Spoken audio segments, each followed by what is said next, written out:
Greetings, ladies and gentlemen, and everything in between. My name is Dustin Cormier, and we are watching How to Rock Astrology. Today, we are going to be discussing the Moon and Venus as a whole, and their interactions in a horoscope. I'm going to be setting up the type of consciousness that I'm going to be pervading in this series. Although this is a real in-depth look at just what the Moon and Venus are psychologically speaking. So keep in mind, I am Venus Atmakaraka myself. So I'm really coming at this from a Venusian psychological based place. And today we're going to be talking all about that. So I hope you guys enjoy this series introduction. Venus and the Moon. Now, this is how I plan on breaking down this introduction. First, we're going to talk about Venus and the Moon at a glance. We're going to talk about what specifically Venus is in astrology. We're going to talk about what the Moon is in astrology. Then we're going to relate to how Venus relates to the Moon. The Moon, we're going to talk about it being a bit more primary, whereas Venus is how well we expand on the primary love that we grasp through the Moon. And then eventually at the end of this intro, we're going to talk about a healthy and an unhealthy Venus, and an unhealthy or a healthy Moon, and how these two interact in a horoscope. So we're going to start off, first of all, with a little bit of a caveat here, because we're talking about the Moon and Venus. We can't really talk about, a huge part of this series, we're going to be talking about relationships and our psychological fulfillment. Psychological fulfillment is ruled by Venus and the Moon in a lot of ways, although all the planets are required for psychological fulfillment. But this particular dimension of our erotic psyche and our feminine receptive dimensions of ourselves, of how we receive what we need, are typically conveyed through Venus and the Moon, as well as these three houses. The series focuses on Venus and the Moon, but this is why we have to say this first. Astrology is full of instances where different numerological principles play themselves out in individuated states while still maintaining their syncretic wholeness. Now, that's a lot of words. What do I mean by that? What I mean is that, Venus technically relates to the numerology of 6 and Friday. We're going to talk about throughout this introduction that love, in a lot of ways, is equated with utility. Virgo is the 6th sign, and the 6th of Virgo relates with the numerological value of Venus as 6. But this we're not going to talk about really today, although the number 6 it permeates the nature of Venus. Ultimately, this principle of Venus is perpetuated not just through Venus, but also through the 2nd and 7th houses, since these houses are the correspondent houses of Taurus and Libra in the natural zodiac.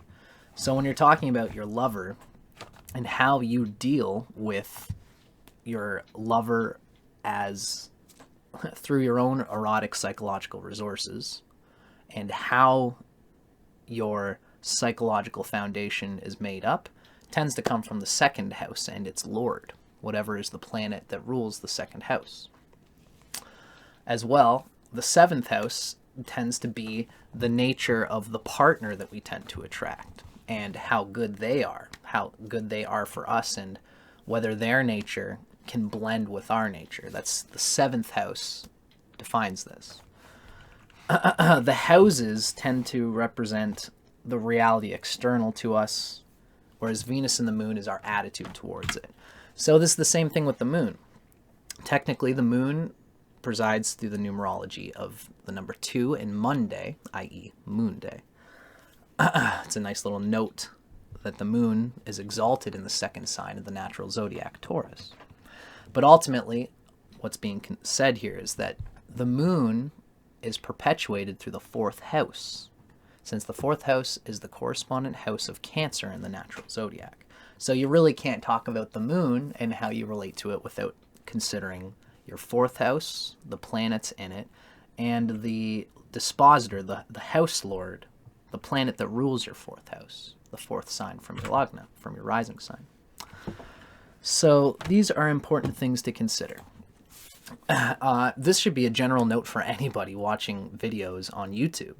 When you discuss a character arc in astrology, especially through a YouTube video like the ones that you're going to see in my series, I'm going to talk about this configure of the moon and Venus might reflect this type of relationship style.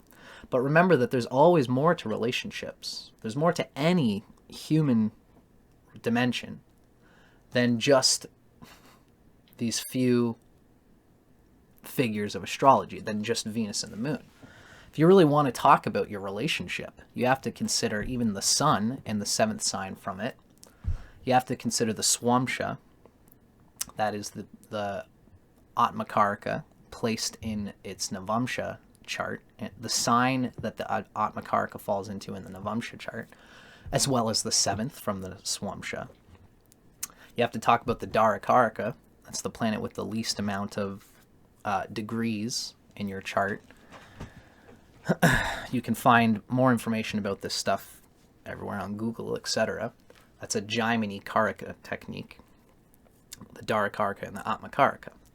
Now, along with all these, there's also the second, fourth, and seventh houses. These houses and their lords are the actual reality of one's love life. The seventh is your spouse, your marriage partner. The strength of the seventh lord and its house, if there's benefic planets in there or aspecting that house, if there is damage somehow or positive aspects to the lord that rules your seventh house, it's going to show strengths and weaknesses in your partner and in their ability to be a good marriage partner for us, especially a passionate one in the sense of the seventh house. The fourth house is our actual home and mother, and the emotional example we are used to bonding through. So you could have a moon that's benefic, it's waxing, it's placed in Taurus, and it's conjunct its friend Mercury, and it can have all these great things going towards it.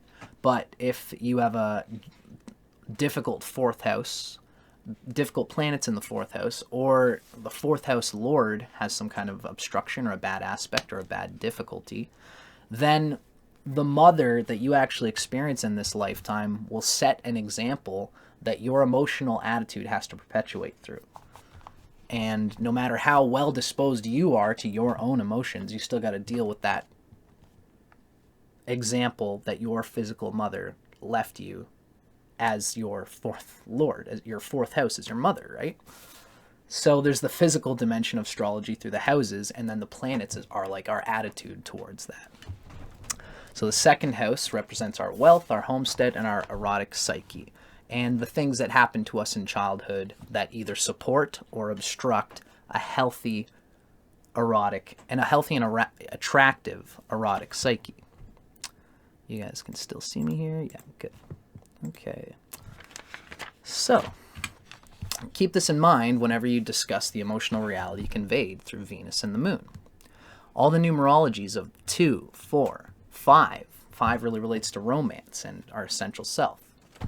The 6th house, the 7th house, and their numerologies. And really all the houses and all the numbers, they all commingle to create the many-faceted reality of a lover and our relationship to them, as well as a family and our children and our relationship with them.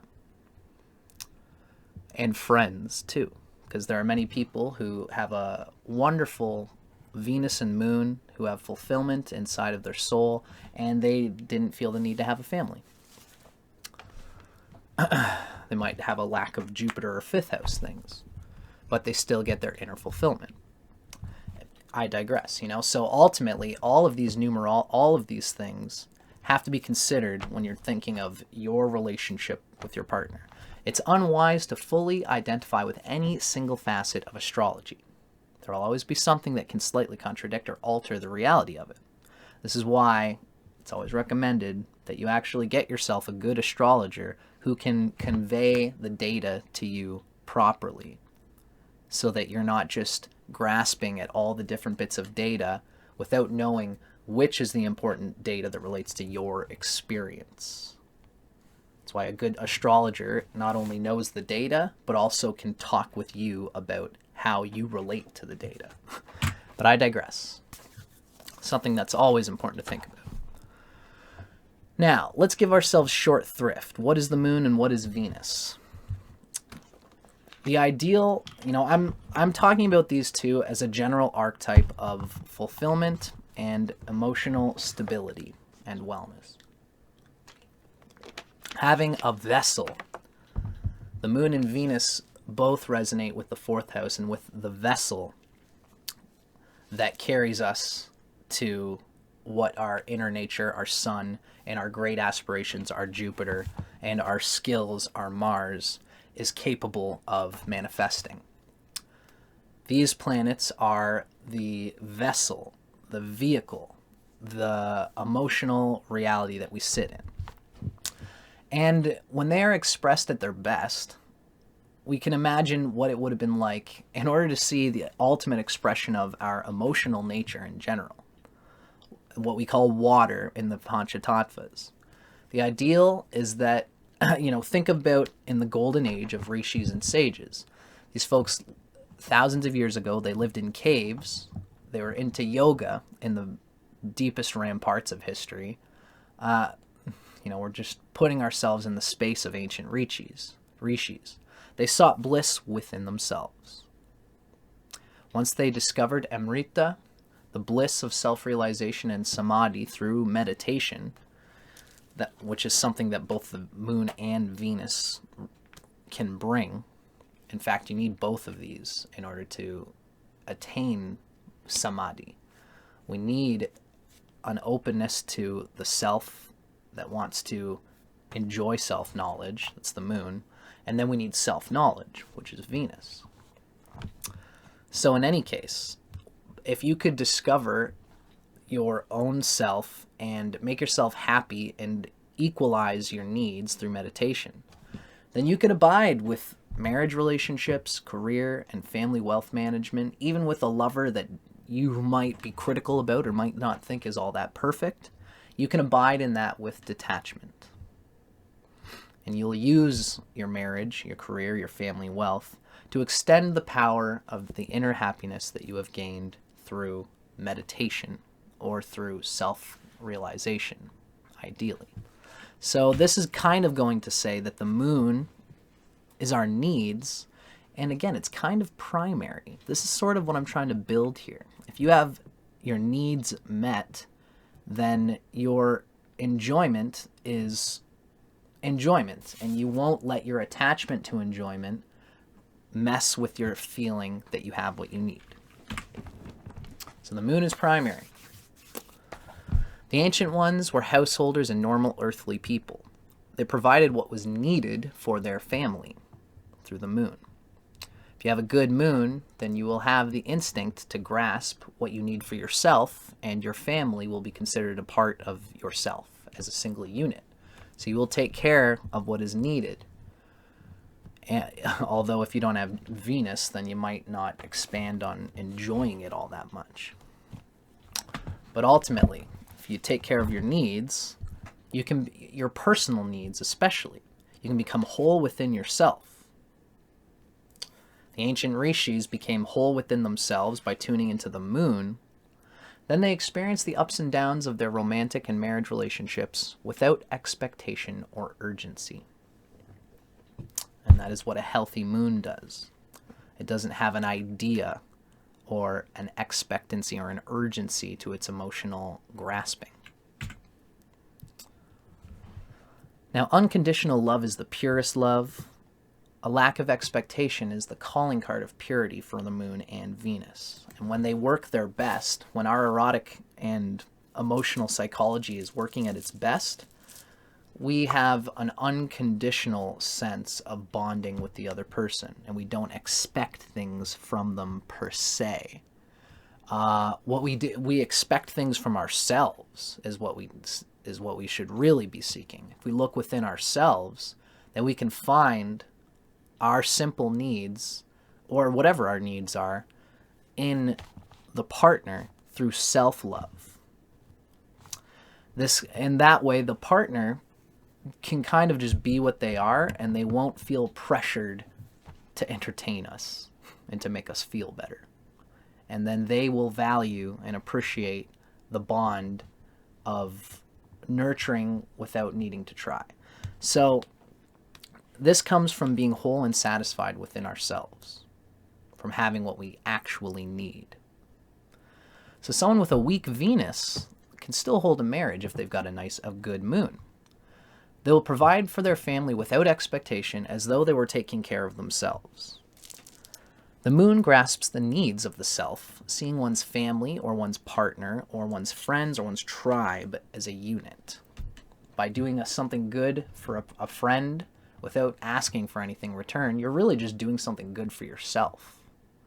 And that will come back to you. If it doesn't, it doesn't even matter, because you are secure with a good moon, knowing that you are taking care of what you need, and therefore you have what you need. We can think of an example that I like to give is of a person who takes care of his family. Everybody knows this sort of person who is sort of, if you've got a moon that knows how to take care of its family, you can take care of it. You might be a little bit dry about it. If you've got the good moon, you will take care of what your wife needs.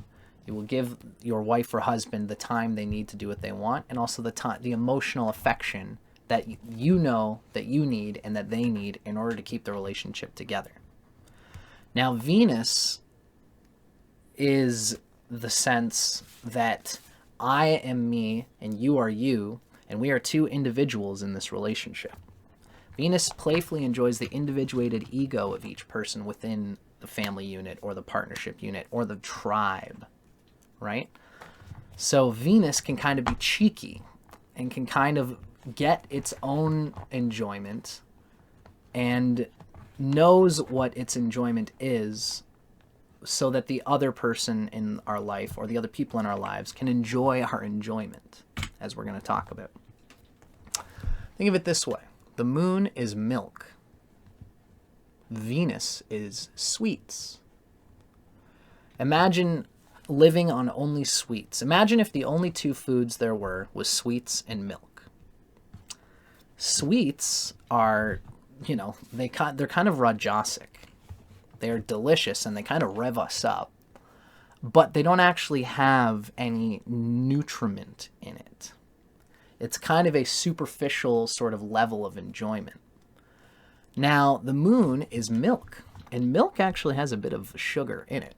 Although the moon has everything that we actually need in the proper balance when you have a good moon. You have what you need in terms of sweetness.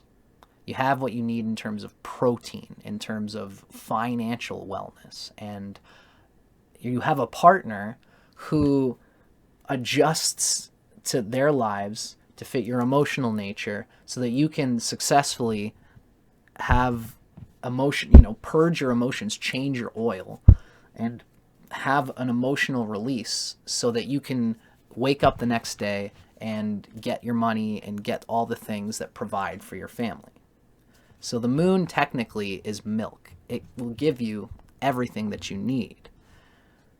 Venus, if you have the moon and you employ Venus, Venus just will make it that much sweeter, that much more fulfilling. Now, let's not give Venus the short end of the stick here entirely. I mean, Venus is less primary than the moon. But, the whole duality of milk and sweets is a cool, good metaphor, but again, it's not entirely the whole picture. Venus, when given the right aspects, is really quite the guru, as we're going to talk about. If the need, so Venus is our need for sweets. It's not just sweets, it's the pace in which we grasp and desire for sweetness. And If the need for sweets, quote unquote, is joyfully refined through practice and mindfulness, these are the kind of things that a healthy Venus does, then this person can embody the word of knowledge and jnana, wisdom, and obtain great inner peace that way. Even if a person has a trash moon, but a good Venus, especially a very good Venus, Venus can lead you to your heart and to the realization that those things which are good and nurturing for you will carry you farther in your purposes. Venus, at a straight archetypal level, will give you that experience, and the moon and Venus share that part of our psychological foundation. So Shukracharya is a Vedic word for Venus, and it doesn't exactly translate to sweets. A better translation is the axle of pranayama, or prana, really. How much is your lifestyle wasting prana and vital energy? A better word is prananiyama. If, yoga people will understand what I mean by this. Pranayama is more of a Jupiter thing. Prananiyama means how do you consistently apply that which will give you the proper positive prana, positive enjoyment. So, ultimately, Shukracharya is saying, how much is your lifestyle wasting vital energy? Because Venus is the axle of vital energy. And if you can make it so that you enjoy yourself and your enjoyment, if you have a very strong Venus, you know what you like, you know how to enjoy it, and this can stop you from having deep emotional needs so that you can get all the resources that you need, so that you can put yourself in a proper social stead where you can show value to others, and others will see your value and possibly have a relationship with you and enjoy your company. Even though you internally will not be ultimately getting everything that you need, this Venus can fix what the moon lacks. Venus and the moon do operate in the same dimension of the reception of others' hearts. So Venus can reduce the damage of an ill moon, and through self-realization can bring the person into the presence of mercy and connection with others from the heart. Venus at its best will do this kind of thing. So, it should be said that it's rare to have a healthy moon that's also benefic and in good dignity, and it's hard to have a really truly perfect moon. Not everybody does. So most people will use Venus to kind of fill in the gaps. When you don't exactly have what you need, Venus can make you feel good in those bare bone moments when really your partner in the life that you've set up for yourself does not give you what you need in order to be your best and to be most fulfilled and to have the energy that you need to do your job well without emotional complications. If you're lacking these basic things, Venus can be used to sway over the dips and mounds of lack internally. So Venus is very important as well. Now let's talk a little bit about what the moon is before we get into what Venus is. What makes a healthy moon in a horoscope, and how should it behave? A healthy moon establishes emotional and practical boundaries in a relationship by doing these three things. These three things are taken from the three axes of positive and negative expressions of the moon. And in a way, I've built this so that we can understand that it all, when the moon goes positive, it vibes like the moon exalted in Taurus. The planets through their exaltation and debilitation, tell us their own nature. And this is what I'm trying to convey here. Although each one of these 3 points is a different sphere of the moon's activity and consciousness. You guys are going to see how different these are and how they, all work through a person's moon. So let's say at the very top, the most basic nature of the moon is what we get. It's the most primary nature of the moon comes from what I call just being a healthy moon. A healthy moon is not necessarily one that's waxing, although a waxing moon does tend more towards the nature of moon in Taurus, the positive dimension of the moon. As well, the moon being closer to Taurus also expresses more readily the positive nature that the moon is looking to express. Ultimately, you can have a waxing moon and a moon that's in Taurus, but that doesn't mean it's healthy.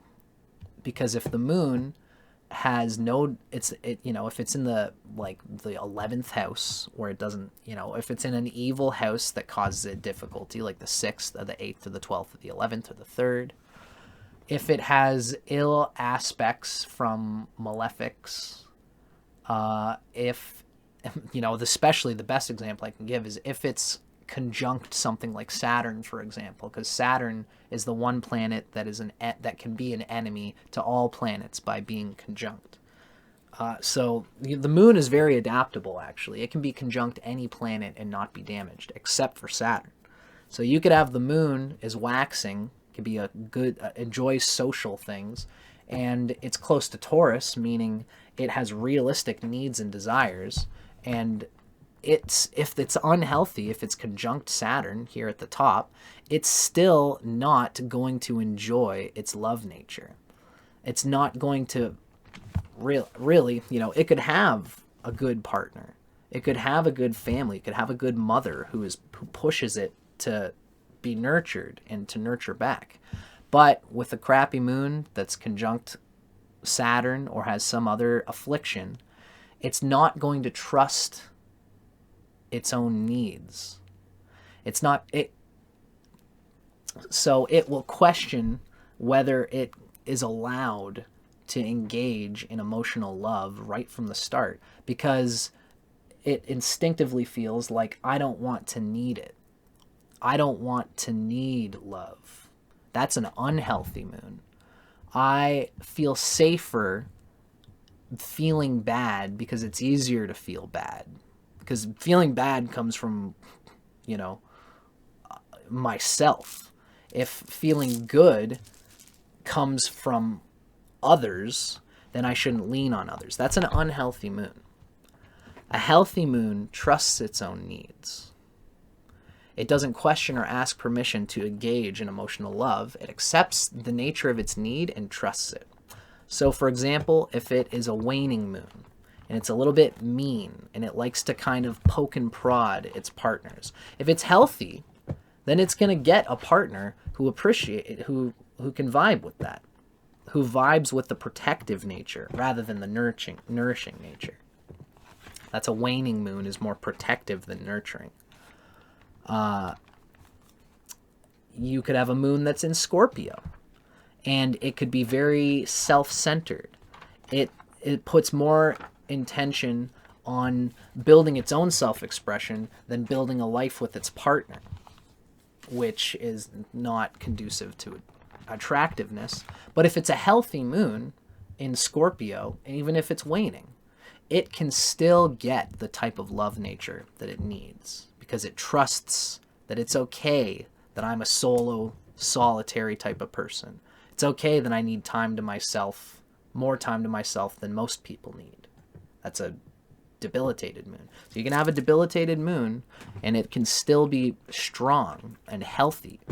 It's all about the aspects, the Shadbala, the Lajatati of Ashtas, the dignity, etc. Now, if you're a Western astrologer and you're watching this is aspects, the positive aspects to Cancer, the sign, as well as the 4th house. All of these things are what make up A. Then it's the waxing versus waning that makes up B, and then the proximity to the exaltation point that makes up C. A waxing moon attracts fortification by being cohesive about mutual emotional needs. And they value partners and others' emotional needs as well as their own. So a waxing moon, meaning the moon should be ahead of the sun. That's waxing. It's, whatever that word is. I know balsamic, the dark moon, going towards being new. After the full moon, that's when the moon is waning. And that's when it does not have... it is a little bit more... It attracts by its sharpness. It attracts by its individuation. By saying, I'm me and you're you. And that can make a partner laugh, you know, when you are so self-driven. And you can even say, you know, like, a waning moon can often get into like kinky stuff, or, you know, like somebody who says, I'm the man here and you're the woman, so you're going to serve me. And if that's the way that you want to apply yourself, you can still have a healthy moon and you can still attract a partner who also wants to do that, although it's, you know, it's waning. It's not exactly in the equilibrium nature of the moon. I digress. Then C, as we're going to talk about, is the proximity to the exaltation.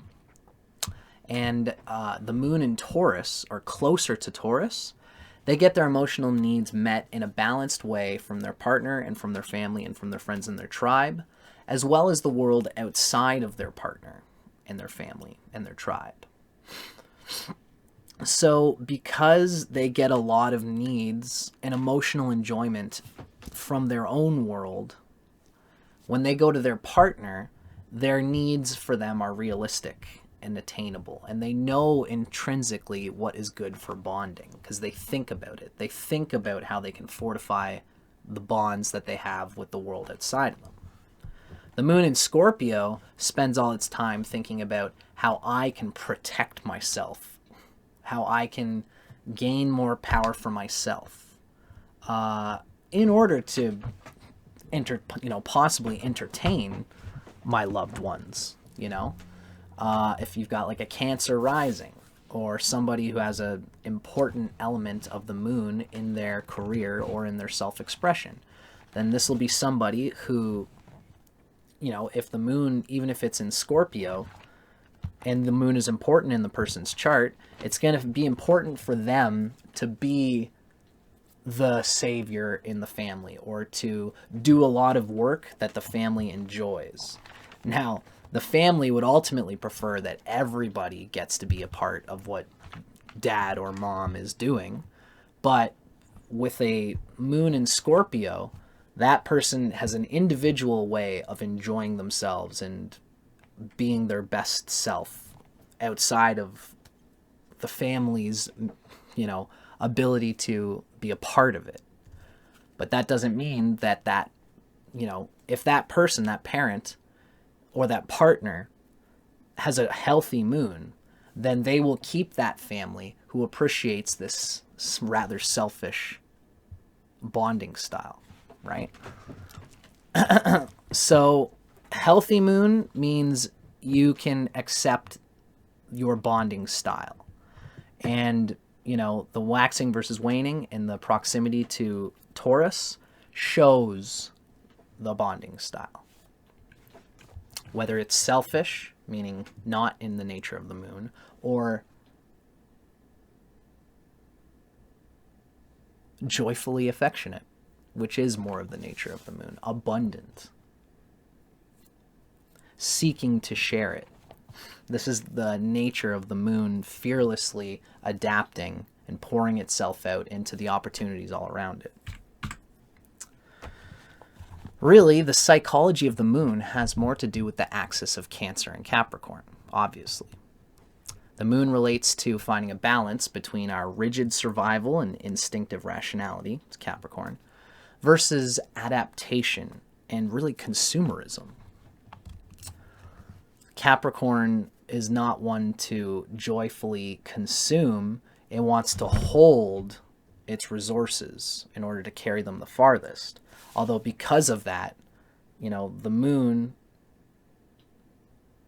applied to its worst nature does not have nutriments, does not have what it needs, because it tries not to need a lot, and therefore its instinct is not to grasp what it needs. But a healthy moon is in the habit of getting what it needs and adapting themselves to whatever is in their environment that fits themselves most closely. So, how do you actually enjoy bonding? Why do you bond with others? Do you actually enjoy spending time with others? This is where the moon is at. It's not, do you enjoy the time that you spend with others? Because that's Venus. Venus, if you've got a strong Venus, then whenever you do see your family, it's going to be a good time because you have so much nice things and you're a nice person, you have values you can share with them. If you, so that's how you enjoy others. But with the moon, how often are you going to actually schedule time to enjoy with others? A healthy moon is glad to include their lives in others' lives. A healthy moon is empowered by the nature of this need. An unhealthy moon feels restricted because of these needs. I feel, it's frustrating to me that I have to have this love experience with other people, that I have to get it out of the way, that if I don't love my wife or my kids, then they will feel bad and they might not stay with me, and that sucks, so I have to deal with it. A healthy moon says, I can't wait to do my career and to do all the things I want to do in my life, because that is going to make my family life that much more enjoyable when I finally get there. They inform each other with joy. And there's a balance of joy there. There's a balance of the need of industry and the need of emotional reality. It's Capricorn and Cancer. When the moon is strong, both of those will flourish. A healthy moon says, I instinctively enjoy the good things in my life, and I'm averted from the bad ones. I won't hold on to the bad ones, although I will use something that's not perfect right now if it's going to get me where I need to be. That's being adaptable. That's finding something in your life that fits you well enough now without holding on to it. A weak moon is instinctive and grasps. Now think of a deer. The symbol for the moon, often given in Vedic astrology, especially through such things as Mrigashirsha, for example, it's a nakshatra. The symbol of the moon often resonates with a deer. We all know how deer are. They wander, and they're a bit skittish. They wander through the forest calmly. They run away from the things that are bad, the loud noises that don't feel good to them and that appear to hurt them. They wander and they fall into peaceful little groves and grottos where they can calmly eat whatever is around, and whatever, they'll always get what they need because they're so calm. They know how to look for those things that are all around them that fits their nature, and also they're very aware of danger, and they do not attach themselves to things that could even be possibly remotely dangerous to them because they listen to their emotions. That's a good moon, right? The opposite of a good moon is something that's brutish. It's something that is going through the forest, sees another animal and tries to grab it and doesn't even know if that's exactly what it's supposed to be doing. It's just being pushed through life and is grabbing really whatever it can get and not letting it go. That's an unhealthy moon. Now, not everybody has a healthy waxing moon. Again, right? Venus will fill in the gaps. Venus's knowledge expands on our enjoyment of whatever the moon attracts it to itself, if and when the moon does so. Venus is how we value the knowledge of our own enjoyment. And if Venus is healthy, you'll be satisfied technically with whatever vehicle you have, whatever life you have, whatever partner you have, and you can attain it with a healthy Venus. But if you have a weak moon, whether you'll develop a healthy personality and build the relationship that you get in a balanced and an emotionally fair way, that's an entirely another matter. Often men with a weak moon but a strong Venus will attract a wife through whatever industriousness the man has, and the woman ends up being emotionally crippled in a way because she saw value in what the man had, but she didn't look for, or she didn't look to introduce her own emotional needs into the picture. So usually a man's wife will reflect his moon and Venus, just like a woman's husband will reflect her own moon and Venus. A woman with an ill moon but with a good Venus will likely tend to seek a man really for the same thing, for external reasons that are fortifying and fit, but then she'll come to find, if she has a weak moon, that the man doesn't actually deeply, they don't like the same things. They don't enjoy the same vibes. They don't enjoy the same music, or there'll be something dissonant there. But I digress. A healthy moon does not anticipate an ideal situation, saying, this is what I want and I won't take anything unless it's this. A healthy moon knows what it likes and looks about itself and picks the closest thing to that. Thus, it will always get something that fits it. It's adaptive. An unhealthy moon has an idea in its head of needs that are urgent because it doesn't trust that the opportunity to get more will keep coming back. It doesn't trust, really, that anything can perfectly fit it.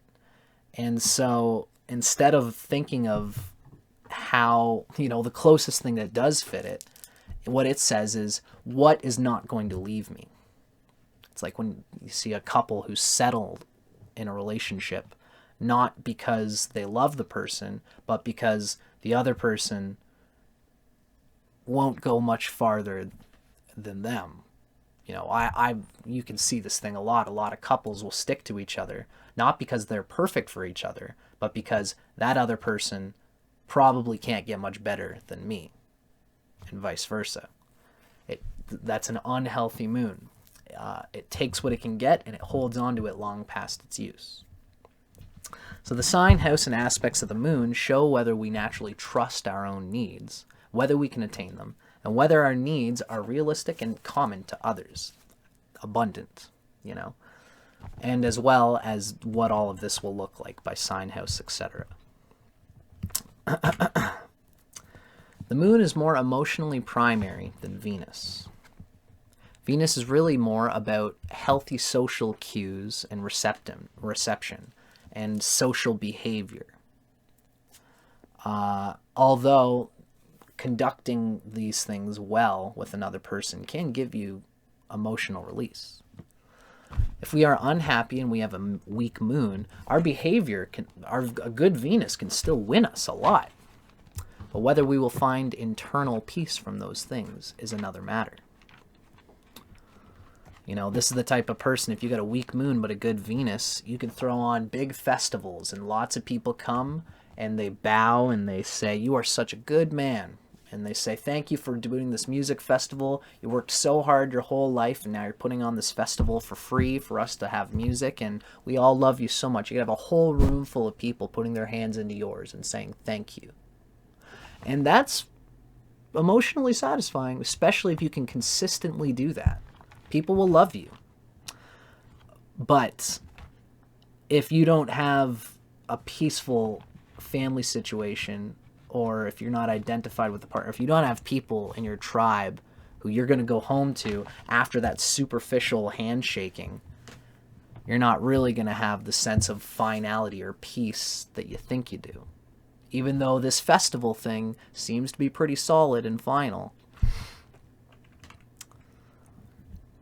Our emotional instincts define what we are capable of doing with Venus's behavior and how capable we are of enjoying it.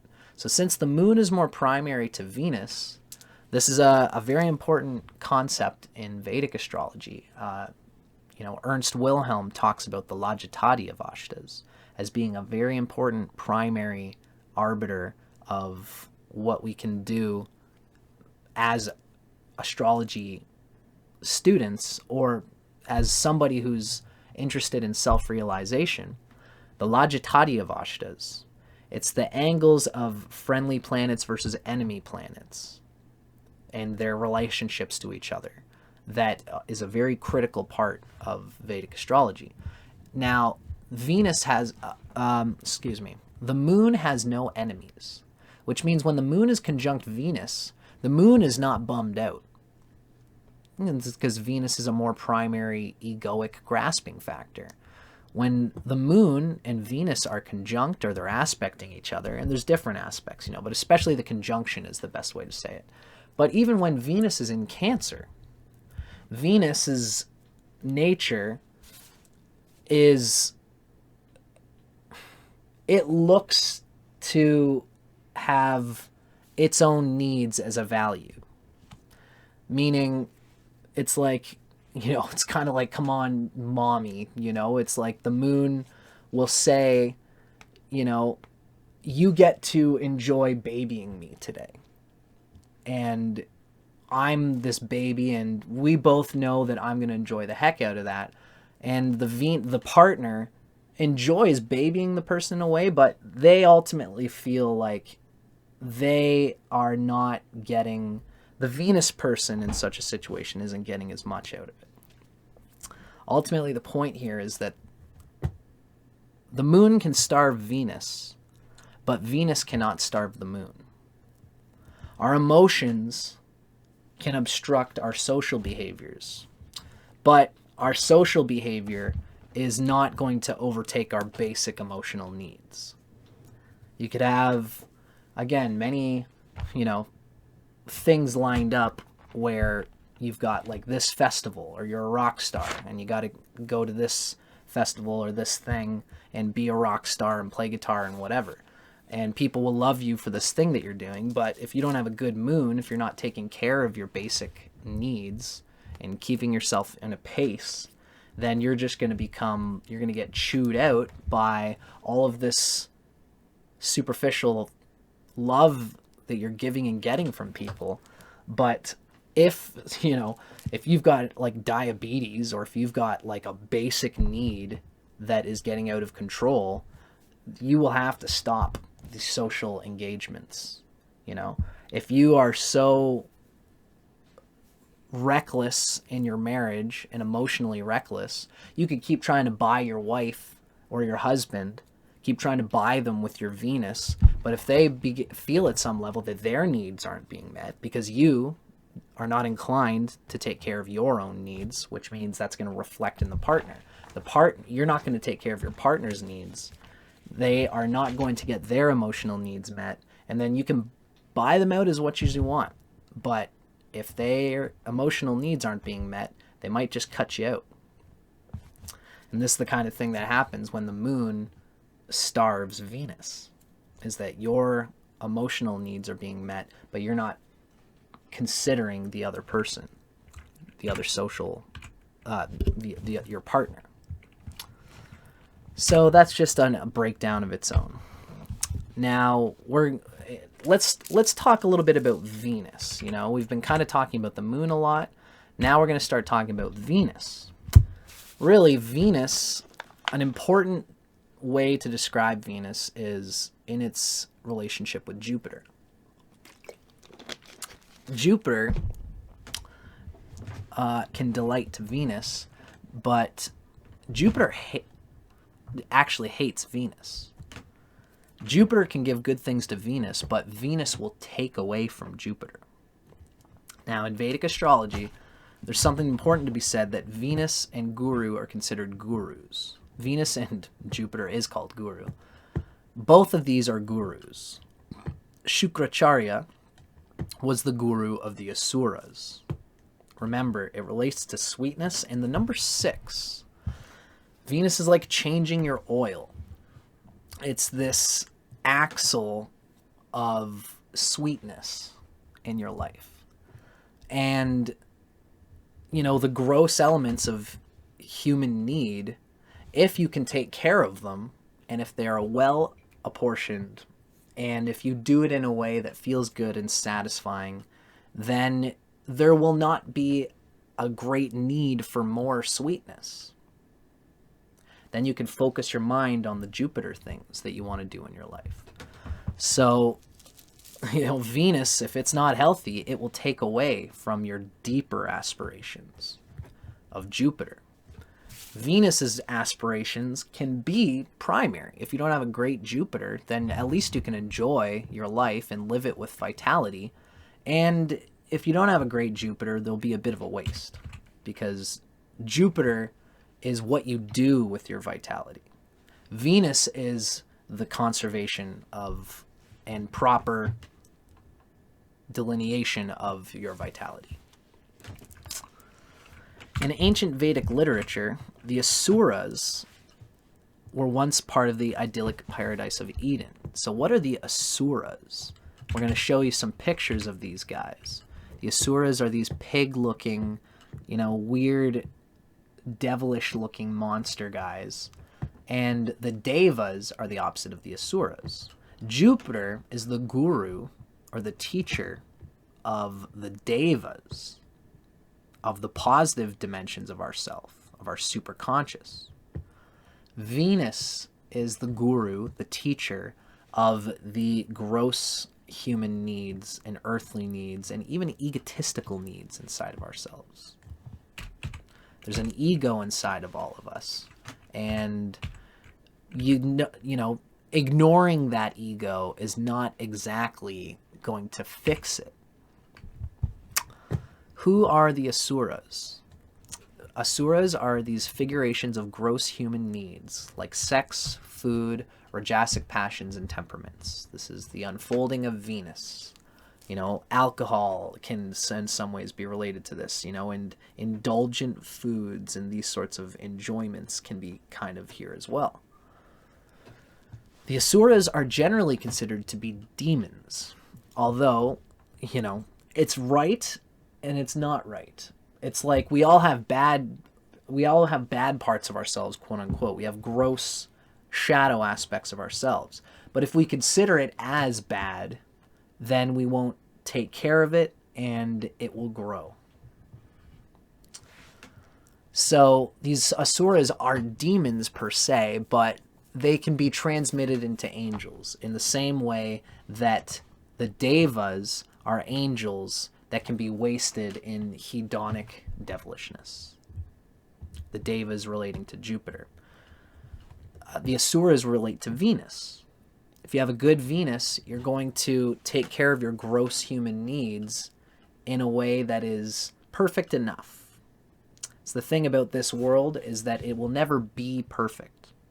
You will never fully satisfy the Venus inside yourself. But if you have a good Venus, then you won't leak through your feeling like you aren't satisfied with what you have. In Jupiter's case, if you have a weak Jupiter, then you won't feel satisfied with what you do. You won't feel like you have things in your life that can put you on a trajectory where you can do the satisfying things that you want to do in your life. Asuras represent what you have. The Devas represent what you do. Now, there was a time when, you know, the Asuras are kind of like our possessions or our attachment or our use of possessions and resources, Venus. Now, there was a time in Vedic literature where the Asuras lived in an idyllic paradise with the Devas in the Golden Age, of the, the Mahabharata and even before, probably more Vedic era, when non-dualism reigned and the duality of good and evil was not so present as it is today. So something happened, just like in Christianity, where Adam and Eve got kicked out of the Garden of Paradise for their sin, and they have to try and come back to their divine nature. This sort of happened in the Vedic story, where just like the figure of the Christ figure, Indra, as the character of Jupiter, became synonymous with defeating the gross human needs of the reflexive ego body through sacrifice, penance, and courage, and surrender to a higher principle. That's Jupiter. Now, today we understand Jupiter and Venus in balance. The temptation of Venus makes Jupiter's glory great and sustained. And not only that, but if you get your little bit of Venus, ultimately, eventually, you want to push past Venus. If your Venus is good in your life, you'll have, over time, especially throughout your Venus period, if you have a good Venus from the time you're 12 till about the time you're 32, which is our Venus period in life, you will build on things that satisfy the young, passionate, erotic, procreative instincts of a man or a woman or something in between. You will get the puberty level of enjoyment out of your experience. And then by the time you're 32, you'll have either started a family, or you'll be looking towards doing the family thing, or you will have done what you need to satisfy yourself. Once you've satisfied the need for sugar, and especially if your Venus is very good, you're going to get that satisfaction. It will rest in your memory, and then going forward in your life, you will know that you're not missing out on anything, and you will not be that thirsty. You won't get caught in thirst traps. You won't get caught in your frustrated feeling that there are youthful things that you need to do before you build the great things you want to do in your life. After 32, Jupiter takes over. So Venus is the axis of sweetness. And if you provide yourself with just enough sweetness and genuinely take care of those needs, sort of selflessly, like, treating your body as a gift that's been given by God and giving it what it needs, kind of without attachment, just feeling that what you know what you need, and then abiding by that, as if you were taking care of yourself. This will make the urgency of Venus less. And this will make Jupiter's glory that much greater. When you go out and do some kind of thing, some kind of big project, you won't need as much to sustain you because you've got the memory of the sugar of Venus. By aiming Venus at Pisces, we understand the human elements of our psyche, its need for security, love, passion, and balance with true openness and clarity. We are unapologetic about the fact that we are human, and we have a guru looking over the needs of the human nature. So this is where this symbolism comes from. Christian mythology and mythos tends to demonize the serpent of gross human needs, of kundalini energy, etc. And that's understandable to a point, but ultimately is not the right attitude. The New Christian Testament has a little bit more of a balanced idea, where the figure of Christ, Jesus, actually hangs out with prostitutes, and he allows dirty lepers and thieves and underbelly of society come and get their forgiveness by washing his feet, because he has just as much compassion for these people who have no guru for their Asuras. They have no way of properly understanding how to disseminate these needs inside themselves, and so they ask forgiveness by washing the feet of Christ. And isn't it true that the feet are represented by Pisces? that symbol is very prevalent in Christian mythology.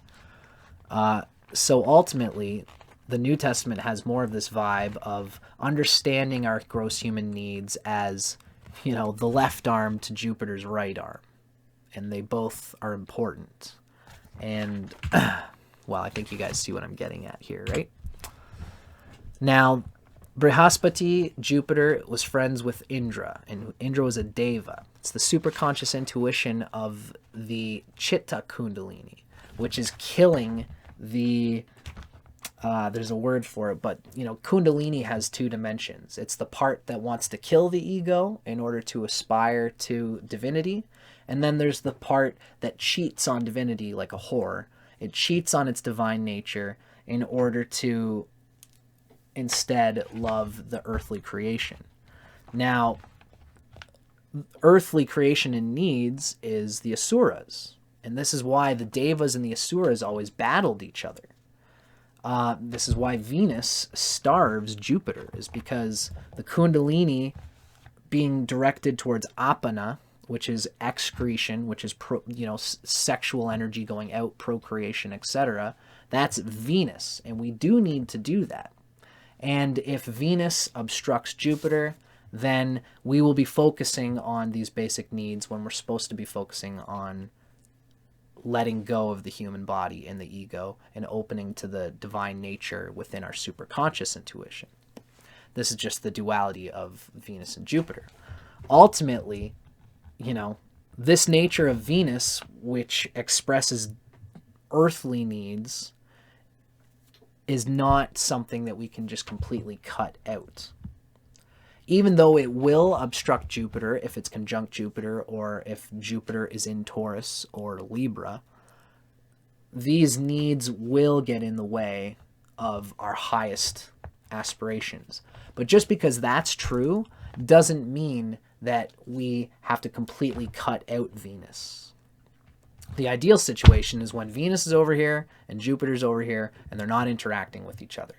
That way we can get our gross human needs out, especially if it's a healthy Venus. We will do it in a way that fits us, that gives us little need for more sugar or sweetness than we actually have. And then we can do the Jupiter things, and they don't get in each other's way. If this guru, Jupiter, is not heated, we waste the precious Amrita energy that we conserve through Shukracharya, Venus. Venus is conserving vital energy. Shukracharya is the guru of the Asuras. So Jupiter without Venus, if we have a weak Venus, it's kind of like the story of Icarus, who desired to fly too close to the sun too quickly. Venus is water. It sustains us, which means we can attain Kundalini in our own given pace. Anybody could just sit and, you know, put their heel on their Muladhara chakra and close off their throat bandha and shoot Shakti energy from the base of their spine to the roof of their crown. But if they don't have a life that can use that energy sustainably and constructively, then they're probably just going to get a bunch of fire at the top of their head. They're probably going to want to masturbate, and they're probably going to want to do something to deal with their gross human needs while they're doing the Jupiter thing. You know, there's a good documentary on a guy named his name's slipping from me. He's a yogi. His name is, oh, come on. It starts with a B. It's slipping from me right now, and that sucks, but whatever. His name starts with a B. I used to do his yoga all the time. And this is the story of a yogi who does the Jupiter thing and provides for everybody by doing this incredible yoga. It's this 26 posture yoga. And there's a documentary about him where on the surface he's doing these Jupiter things that are good for all these people. But he actually has deep, crippling emotional issues. He's got a wife. He's got his moon thing figured out. But I imagine that he has a difficult Venus because he ended up you know, like sleeping with some of his students and like even like being like molesting them and weird things like that. This is somebody who wants to jump into the sun and embody for everybody, look at the light, look at the glory that I am by saving you, by doing this yoga and teaching you to get over your limits of your consciousness. And when everybody goes home at the end of the night, he's knocking on his students' doors saying, I'm lonely, please come and put your hand on my ass while I watch TV, and all those other weird things. There's a great documentary on it. God, I wish I could think of the guy's name. Anyway, anybody watching this, you know, feel free to say in the comments if you know who I'm talking about. So, you know, if Venus is not heated, there's a hole in the sacred water vessel of divinity. Now, even if this character, this yogi that starts with a B, if he had this internal Venus thing, but instead of molesting the women in his life, you know, instead he just like masturbated a lot and wasted energy that way, you know, even though he's not doing this molestation and all this shit and all this scandal, if you got a weak Venus, then you're gonna be wasting your vital energy and you're not gonna enjoy it as much. If the Asuras within us are not pacified, we cannot concentrate our energies and minds on the higher aspirations of Jupiter. So this is, you know, what Venus is all about in relation to Jupiter. It's the guru of the Asuras in us, of our gross human needs. Many hands make light work. Work smarter, not harder. Fit the instrument to the ergonomical design and intention of its user. Venus. Psychology, Earth's practical ways, harmonization with others, practical relationship duties.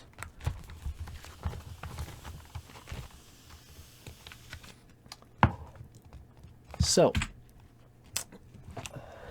in order to really talk about Venus and love, we're getting away from Jupiter now, and now we're just talking strictly about Venus.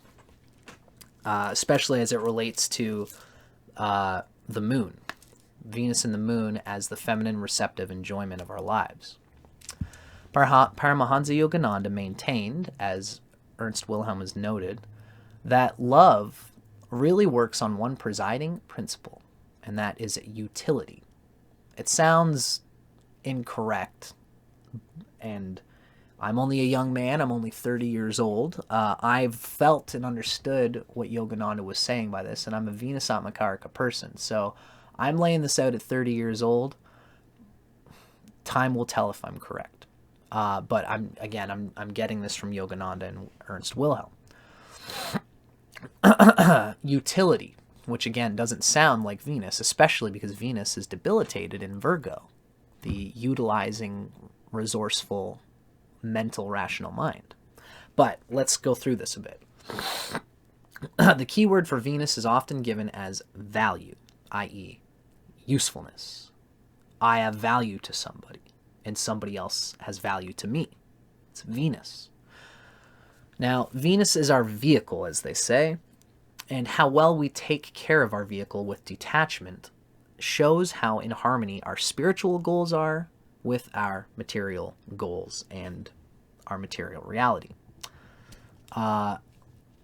Ideally, there shouldn't be a duality. Your material reality and the material people and things that you have in your life should support not only those emotional needs, but they should also support a circumstance that allows you to not need the sweetness anymore, to be satisfied by it all, so you can do more of the Jupiter things, more of the bigger things you want to do in your life, the spiritual goals.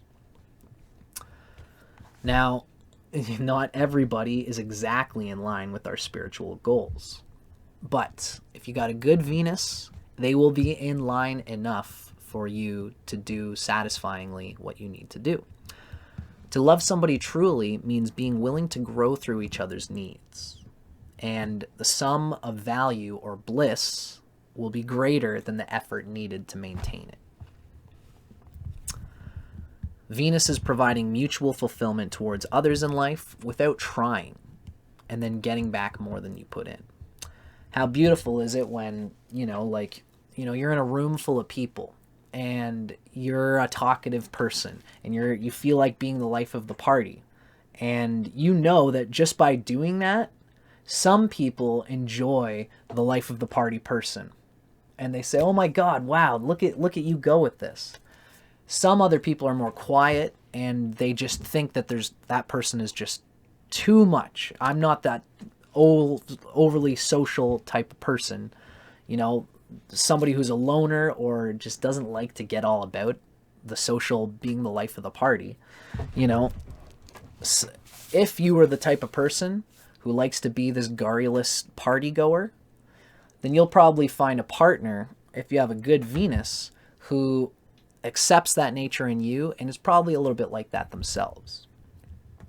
If you don't have a good Venus, then you don't know your native love language, and you know, the people around you don't necessarily, you don't show that you're looking to speak your own native love language if you have a weak Venus.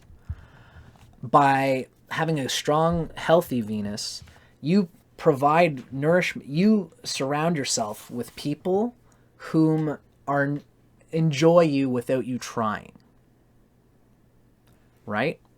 If you have an unhealthy Venus, you surround yourself with people who you have to work to really be with them. You have to try. And you don't necessarily get back more than you put in, although you still get something. You still get your needs met, ideally. But a healthy Venus is realistic, knows who they are, knows its native love language, knows the type of person that it wants to be, and they enjoy themselves if you got a healthy Venus. And if you enjoy yourself, you'll probably consider it important to find somebody else who also organically enjoys who you are without you even trying. Now, this slide is essentially saying that we get the knowledge of what a good Venus is by observing Venus being exalted in Pisces. So Venus is debilitated in Virgo, which means that Venus's nature must not be routine chores and duties. At least not in its it shouldn't feel like a mundane, annoying thing to get out of the way, even though it'll always be a chore and a duty. This is the weird thing about it. Remember, Venus relates to the numerology of 6. So Venus being exalted in Pisces tells us that the nature of Venus at its best is not boring, it's not dry, it's not routine, and it doesn't feel like a duty that you don't want to do. Rather, it's a routine thing. Your lover is always there, and, you know, just like brushing your teeth, you've got to constantly maintain and show them that you love them in order to truly feel bonded in the way that Venus is supposed to feel at its best. That gives you the feeling that you're getting this sweetness from your partner, so that when you are going off on the mountain in the Himalayas studying and meditating with the guru Jupiter, you are not thinking about the fact that when I get home, I'm going to have to find another lover. It's there at home for me. And I know that because not only am I secure in that, which is more of the moon, but really that person is going to enjoy me coming home, and I'm going to enjoy coming home, which means that I can enjoy being Jupiter at the top of this mountain, and there's an insulation, there's a warm, cozy pillow surrounding it so that you're not worried about what's going to happen when you come home. Because you'll in fact not only be secure knowing that that person is home, but you'll enjoy coming home and maintaining that vehicle, doing the things that they love, because it's a part of your own self-love. And it will feel good if you have a good Venus. Now, you can have a healthy Venus and still have that partner and just not necessarily hugely enjoy it. This is kind of what we're going to talk about. A mechanic who actually enjoys taking care of their vehicle is descriptive of Venus. I'm thinking of Cheech. If you've ever watched the movie Cheech and Chong, one of the great starting parts of that movie. Cheech and Chong are these two guys that smoke cannabis, and they're kind of like in a movie that was in the 60s and 70s. And the character of Cheech, the Mexican fella, he's walking outside and there's this music playing, and he's loves the music, and he's going and he's like he's rubbing his car with like a rag, and he's just like loving it. And you know that he's just, you know, like some people will say that cannabis relates to Venus in a way, and he's excited to just be, all he's got to do in this moment is take care of his vehicle, and he's enjoying it. He loves his vehicle and he loves the music, and that's part of his purpose in his life at that moment. It's a funny scene, actually. No rider is the one to meet.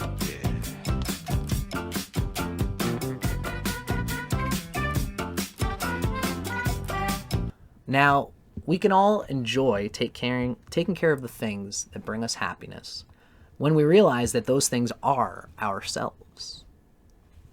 Just like if you're a good mechanic, you know to change the oil in your vehicle in order to make it operate at its best. That's the axle of sweetness that I keep talking about.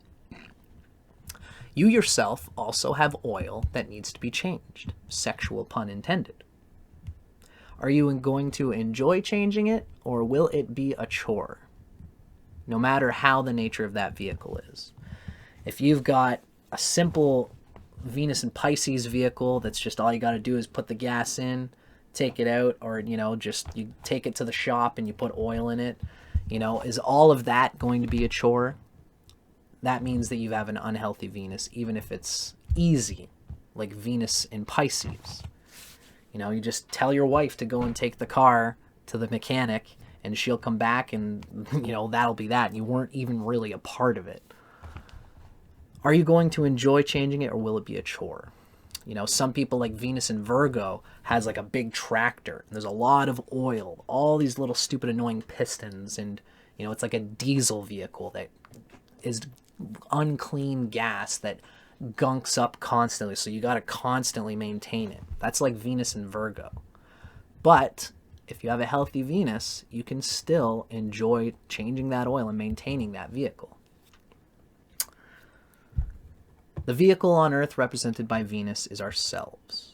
If we love ourselves, if we value our time, our subjective experience on Earth, and we enjoy enjoying, then taking care of ourselves is more bliss than chore. And this is the secret of Venus. It's whether you have it close to Virgo or close to Pisces, it can still be healthy. And that's what this slide is trying to tell us.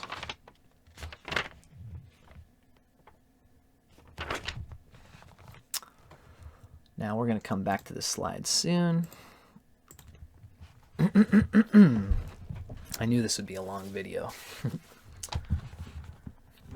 So, let's talk a little bit about Venus right now without any slides. A healthy Venus, we've noticed, sorry, I do want to put up this slide one more time just to talk about it a little bit. What this is saying is that Venus's nature at its best is reflective of Pisces. Venus's nature at its worst is reflective of Virgo. Now, we should take this rubric and apply it to a healthy Venus and an unhealthy Venus. That is to say that you can have Venus in Virgo and it will display a simple but effective Venus. Simplicity is not necessarily in Venus's nature. Venus likes to be rich. Have a richness of taste.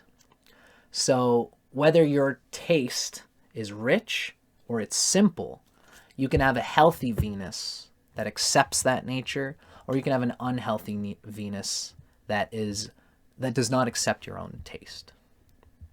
And this is what we're kind of building from here. And I'm going to explain this a little bit now, basically. So, a healthy Venus enjoys and values the type of behavior they themselves naturally express and that they love through. even if Venus is debilitated in Virgo, a strong, healthy Venus, if it's got aspects from other planets, like if it's, you know, got a healthy aspect from Jupiter or its friends, Mercury or Saturn, it will be made to reduce the lack of sweetness in its experience. It will feel like it got the sweetness that it needs early on in life, which means if you've got a healthy Venus in Virgo, you might not have an extravagant need for a lover. In fact, you might even be a bit of a criticizing perfectionist type of person. Your love language is, don't worry, honey, I don't need much. If you just, you know, make my, you know, come home, hang out with me, we'll make food together. I don't know if we want to watch any movies or anything like that, but I'm easy. And the lover might feel like, you know, you don't want to do anything special. You don't want to like go out on Friday night or something like that. And then the Venus and Virgo person will say, if the opportunity is there, we'll do it. But I'm not looking to do these things all the time. Now, that's a simple Virgo. That's a simple Venus in Virgo. And if it's healthy, then your partner will appreciate that too. And the two of you will get along fabulously in your very simple and not all that rich or extravagant taste. You will accept that nature in yourself if you have a healthy Venus. Now, if you have Venus in Virgo, but that Venus is like conjunct Saturn, or if it's conjunct the moon, then this is a Venus that will live a life of simple desires, but the moon will exaggerate the emotional needs through the Virgo placement. The moon will be too absorbent of its own enjoyment, and it will exacerbate that enjoyment, and it will make, essentially, because the moon's ego will be acting from a place of need first, Venus, in this case, being afflicted by the moon and being in Virgo, will have simple needs, but it will feel like it's got a victim mentality. It will feel like it doesn't have enough. And that can be through many, you know, again, there are many ways to define an unhealthy Venus. But you can have Venus in Virgo, and if you accept your love nature, and if this is the type of love nature that you want, and you don't have any more anticipated sweetness, then you'll get the love that you need, even though it won't be extravagant. Now, a healthy Venus means it gets heartfelt inner expression of its native love language. And we could see this being similar to Venus in Pisces.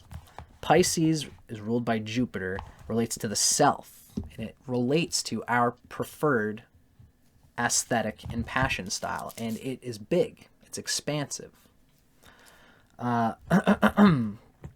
It's big and expansive, but within the enjoyment of the two people. Sagittarius Venus is more expansive and outgoing into the world, which isn't the same as the Pisces is the water aspect of Venus, Pisces is the water aspect of Jupiter, which is Jupiter is self, and it's the self of myself and the partner in relationship.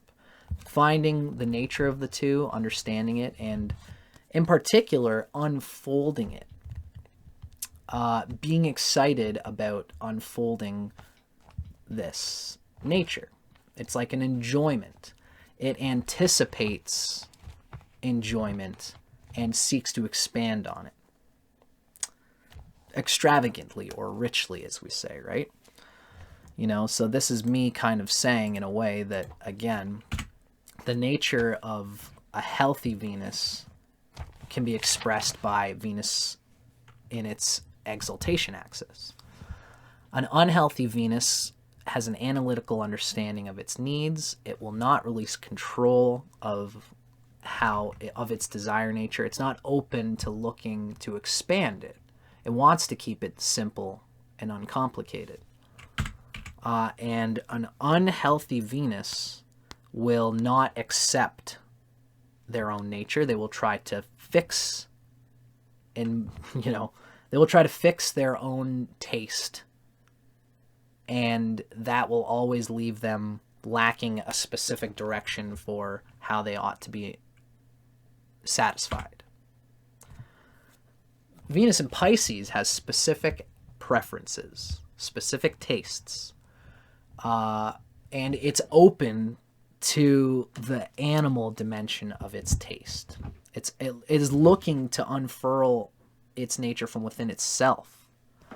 And this is a healthy Venus, not only an exalted Venus, but a healthy Venus will vibe like Venus in Pisces. Not necessarily to say that it will have a big taste, but rather its taste will come from its self. It will come from within itself through acceptance of the nature that you've been given. Just like how Pisces relates to Jupiter, to the nature of who you are through your karma and through the past. Venus in Pisces looks at what has been given in its taste profile and abides by it.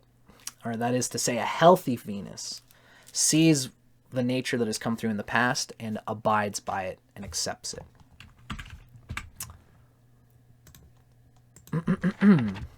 A healthy Venus essentially seeks and finds love through its own love language. This is like an English speaker in an English country. So a healthy Venus, if English is wherever your Venus is, then you're going to speak English, you're going to accept it, and you're not going to try and be another language. Even though, you could get into another language. Getting into languages is great, and it does expand on your own native language. But for the sake of this metaphor, if you are an English speaker, you'll never speak another language like your own native language, right?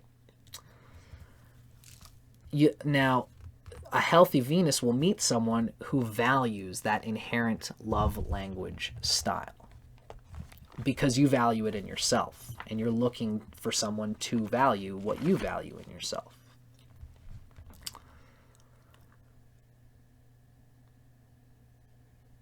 Now, an unhealthy Venus secures love by accepting what they're given externally, not internally. A healthy Venus, actually, again, it relates to the number 6. It is intent on maintaining its ideal vehicle, and it clicks, but there's a passionate enjoyment of that maintenance, particularly from within. A healthy Venus accepts its nature within and will seek it outside. It will not attach to something that is not its inner nature. An unhealthy Venus is looking for an ideal in its brain that will, through the many different options external to itself. A healthy Venus looks within itself and puts all its attention on what I want. Venus in Virgo, or Venus, an unhealthy Venus, says, what are my options? And how can I let go of my real desires in order to meet the options that are apparently graspable to me right now? An unhealthy Venus does not feel like looking internally at what they desire is even valuable.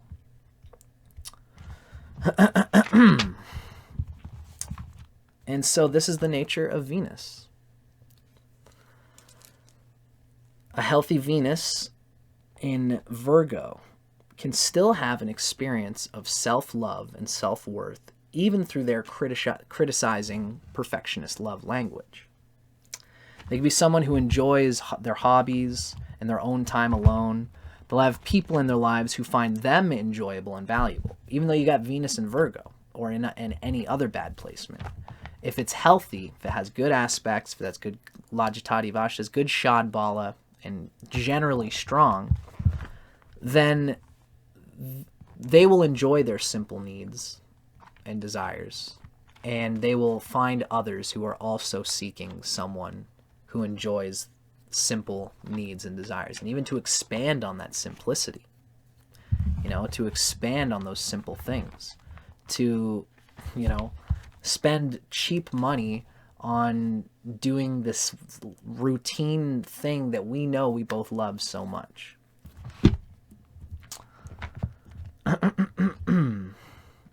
Really, it tends to just be a Venus in Virgo likes to just have lots of friends around and to hang out with those friends, and for those friends to accept them for who they are so that they don't have to do anything big or extravagant or anything like that. So it's the unhealthy Venus that lacks consistent behavior in a relationship. Again, it's like an English speaker in a country that does not speak English. They learn the other's love language, but it'll never be as natural as their own. An ill Venus in Virgo will pretend to not be so Venus healthy will not pretend to be someone that it's not. A healthy Venus in Virgo does not pretend to be someone with anything other than simple needs. Their love will still seem like an annoying chore because they, Venus in Virgo looks for someone like them who's almost like a diesel tractor, like I said. Its parts are reliable and simple. They can even make the parts themselves because they will put in that kind of simple, gross effort. And it might even take a lot for them to maintain that vehicle. And the vehicle doesn't ask much in return. It's not a complicated partner that Venus in Virgo gets. And if their Venus is healthy, they'll accept that. Now, Venus in Pisces is like someone who drives a nicer vehicle with many luxurious accessories. And they find joy in using all of those accessories if their Venus is healthy. In both instances, a healthy Venus is possible. I want you to consider that a debilitated Venus driving that tractor, it cannot possibly have as much enjoyment in its partner as the Venus in Pisces, who has this luxurious car with all these fancy dials and air conditioning and seat warmers and all these things. They may get attached. The Venus in Virgo might get attached to a vehicle that has more maintenance than necessary. But if it's healthy, it will be their vehicle, and they will live for that.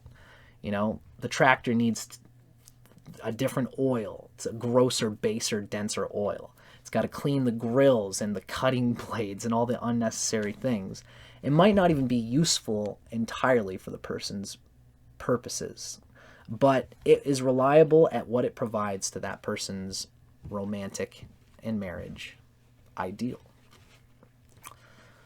A healthy Venus in Virgo wants that basicness, accepts it, seeks it, and finds it, even if it's not designed to give extravagant pleasure like a Venus in Pisces person's partner might, or how a Venus in Pisces person can.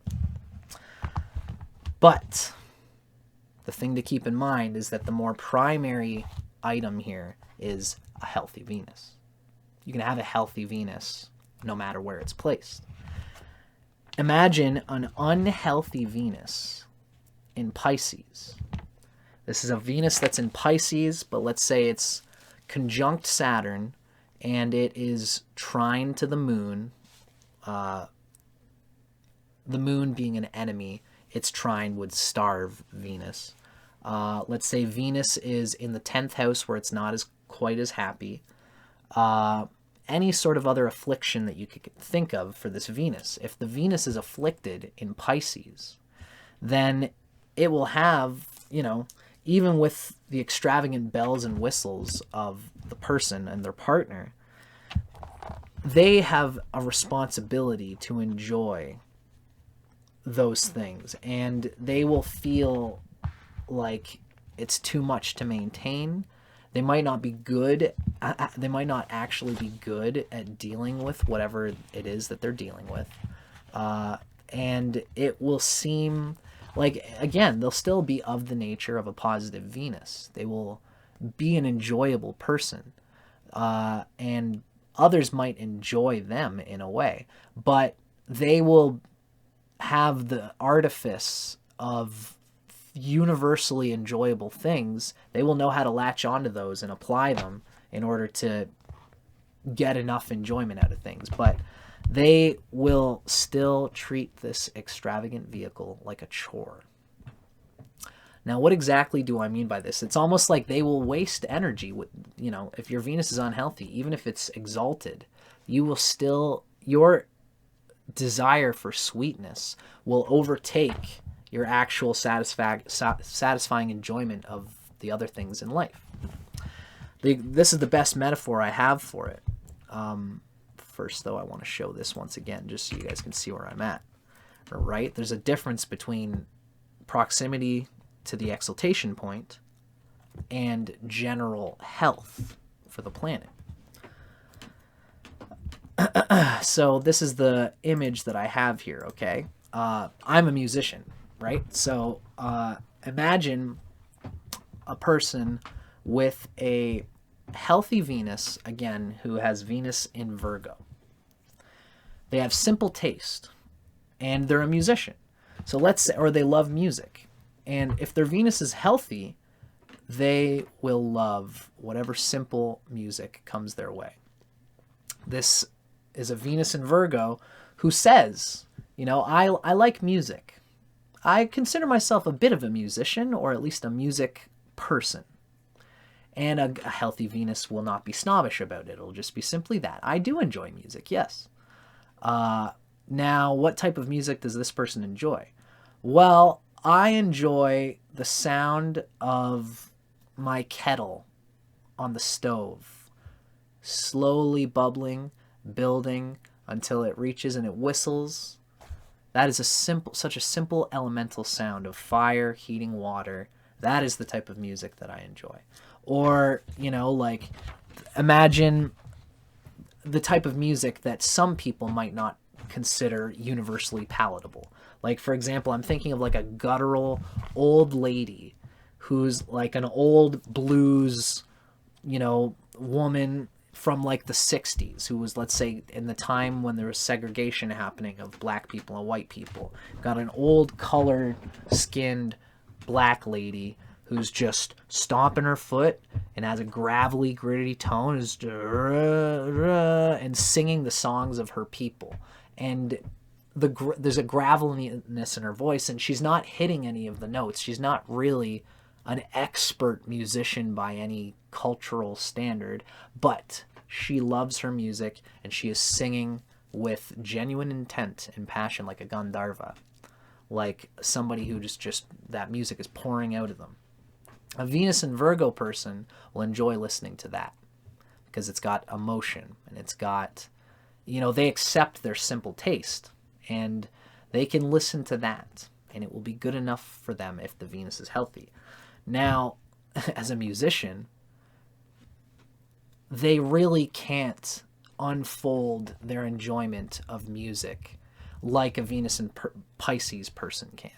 Because Venus in Pisces is going to the New York Symphony Orchestra and paying $200 to see world-class musicians all applying themselves with great dexterity and skill and emotion and comprehension. And history of music has been building to this point. So all these different instruments, and they can even have synths and electronic instruments, and this wonderful sensual musical experience. And the Venus and Pisces person could say, I've been to the London Symphony Orchestra at this venue for $200 a ticket, and then in New York I went and saw the Philadelphia Symphony Orchestra doing Bach, and all these like different varieties of music. And the Venus and Pisces person, if their Venus is unhealthy, they might not actually enjoy, you know, like all those different things in that music. And one thing is for sure, the point of this is to say that a healthy Venus in Virgo will enjoy that gritty old lady stomping and singing those guttural blues songs more than an unhealthy Venus in Pisces who's just exploring all of the understanding of the heights of that field of enjoyment and recreational craft. They could speak the language of music. They might even have knowledge of music. A Venus in Pisces that is, you know, has weak, a weak Venus. They will have all of the superficial artifice of understanding and knowledge, but it won't mean anything to them. Ask them to play their own favorite music, and they might just give you a regurgitated example of what they know everybody would agree is a beautiful musical piece, but they are not looking to identify it within themselves. This is like a Venus, an unhealthy Venus in Pisces. No matter how into their thing they might seem to be, the Venus is still not healthy. That is the nature of Venus generally as it is given in astrology. So, I think that pretty much encapsulates pretty well the difference between the two. Now, let's talk a little bit about the two groupings that Venus and the Moon subsist through. Venus and the Moon are on opposite fields of this schema here. So I'm just going to kind of like introduce this next section a little bit. We've been talking in this video series of introductions, we've been talking about Venus and the Moon individually. We talked about the Moon in its own sort of, as its own entity, as the Jivatman. And we talked about Venus in contrast with Jupiter, and then we just talked about Venus in general. Now, I want to show how Venus and the Moon, again, are sharing a dimension of our feminine receptivity, but are also different and are individual in the way that they apply that. I've really been waxing on the same idea this whole time, but this is going to get into a little bit more gritty detail about what we're talking about with these two. Venus is part of the camp of Venus, Mercury, and Saturn as the material embodied dimension of the soul, which rules the earth and air signs. The spirit and inner soul is ruled by rules the fire and water signs, right? Venus rules Libra and Taurus, earth and air. Mercury rules Gemini and Virgo, it's air and earth. Saturn's Aquarius and Capricorn, air and earth. The sun and moon rule Cancer and Leo, that's water and fire. Mars rules Aries and Scorpio, that's fire and water. And then Jupiter rules Sagittarius and Pisces, it's fire and water. This is a very important duality here. And what we notice is that Venus is in one camp and the moon is in the other camp. So this is an important duality that, you know, the split here. Most people, especially Westerners, don't necessarily think of the planets being divided in this way. And it is important to consider because this is showing at some level that Venus and the moon are different, and then we're going to talk about how they're kind of the same. Now, this camp is very important. Well, let's first talk about the moon's camp as a self planet, a planet of self. It's still a relationship planet, but it is in the camp of self. Why do I call this the camp of self, the water and fire signs? Think about it. Trines are typically an auspicious phenomenon in any astrological sense. We can notice that the first, fifth, and ninth houses are always considered to be auspicious in astrology. What do we mean by this? Well, consider if you're a Taurus rising. You're an earth sign. The fifth sign from Taurus is Virgo. Virgo is also an earth sign. Therefore, Virgo and everything related to it is of the same nature of you, which is Taurus if you're a Taurus rising. So the fifth house, or the fifth sign from the rising sign, is always going to be auspicious of our nature and good for us. It's a planet of luck and skill. So is the ninth. The ninth is the fifth from the fifth. And the ninth is also, if you're a Taurus rising, the ninth is going to be Capricorn. That is also an earth sign, which means that its nature is of the same nature as yourself. So this is why we say the first, fifth, and ninth houses are the most auspicious houses in astrology, because they are purely in line with your deepest inner nature. So trines are always important, and the first, fifth, and ninth are important. Now, when we think about it, they relate to our own nature. Now, when you think about it, the first house resonates with Aries as the first sign. So Aries is a little bit like the first house. Leo is a little bit like the fifth house. Sagittarius is a little bit like the ninth house. So now these three are in trine to each other. The Aries, if it resonates with the first house, that means that it has something to do with ourselves, our basic self nature, Mars. Essentially, Aries is the most pure essence of ourselves that we could possibly express, in contrast with others. The sun is ourself too, but the sun is ourself manifested within a family, within circumstances that support ourself. But Aries is ourself blind.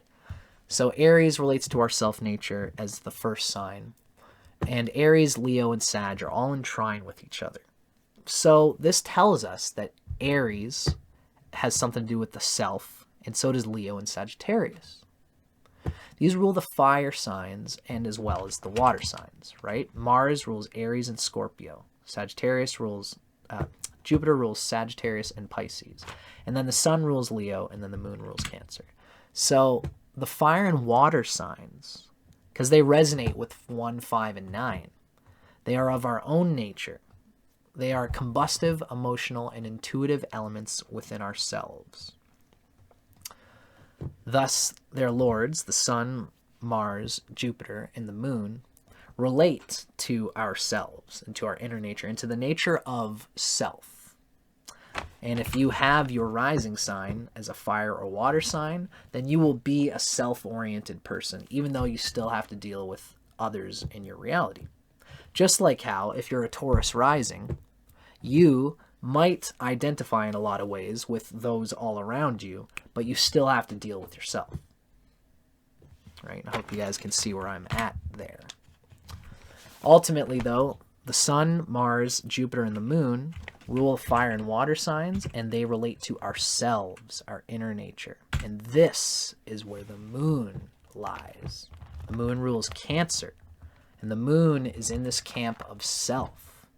Venus is in this other camp of, relationship, of managing resources and finances, of developing on necessary needs of your physical body in the world around you. These planets are all relating typically to things external to us. And Venus is in this camp of other people.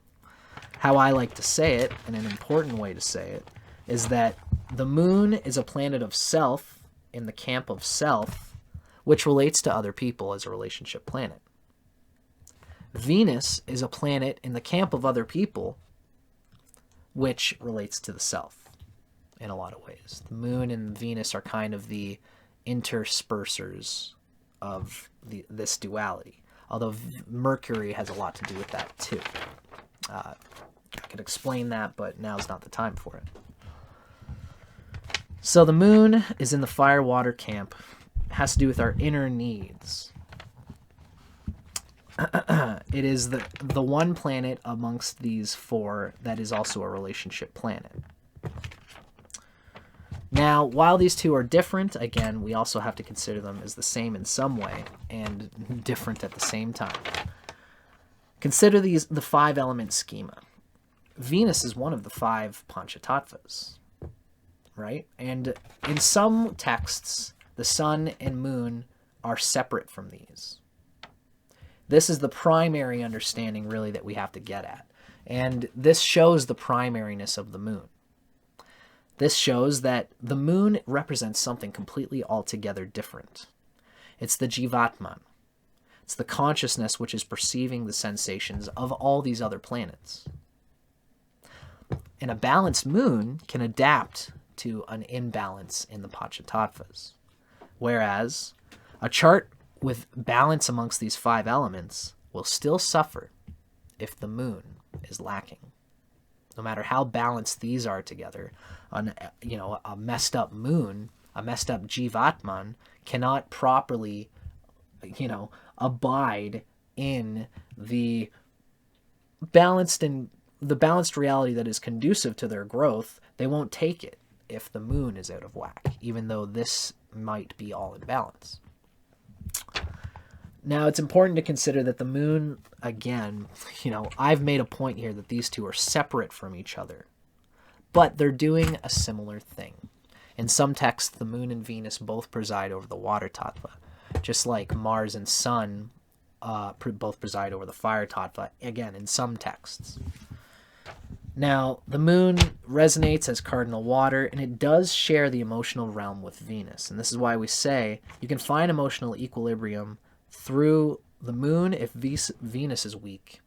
And you can find emotional equilibrium through Venus if the moon is weak. They do share a space there in a certain way. And ultimately, both of these planets are important for a balanced psychology. And they are both relationship planets. Primarily. All the planets are relationship planets in some way. But these planets are really focused on the sustainment, the vehicle that allows us to do all these other things. Now, the next thing we're going to get into is talking about these 8 different lunar profiles. Really, I could make a whole nother video about this, and I might just turn this into a video of its own. We're going to see how I do it. Just in case I do, I guess I should sort of say, welcome, ladies and gentlemen. This next part of this series, of this introduction, we're going to be talking about the derivations of the moon, which is could be a bit of a complicated subject. There's a lot going on there.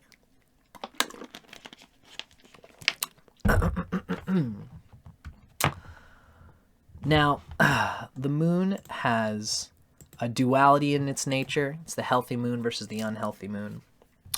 And even within that, the moon can be close to exaltation, and it can be close to debilitation. And it can be benefic, as in waxing, or it can be malefic, as in waning. Now, first thing that we have to talk about is a healthy moon, because the healthy moon presides over these. And if you have a healthy moon, you can make whatever your love nature is work. Just like with Venus.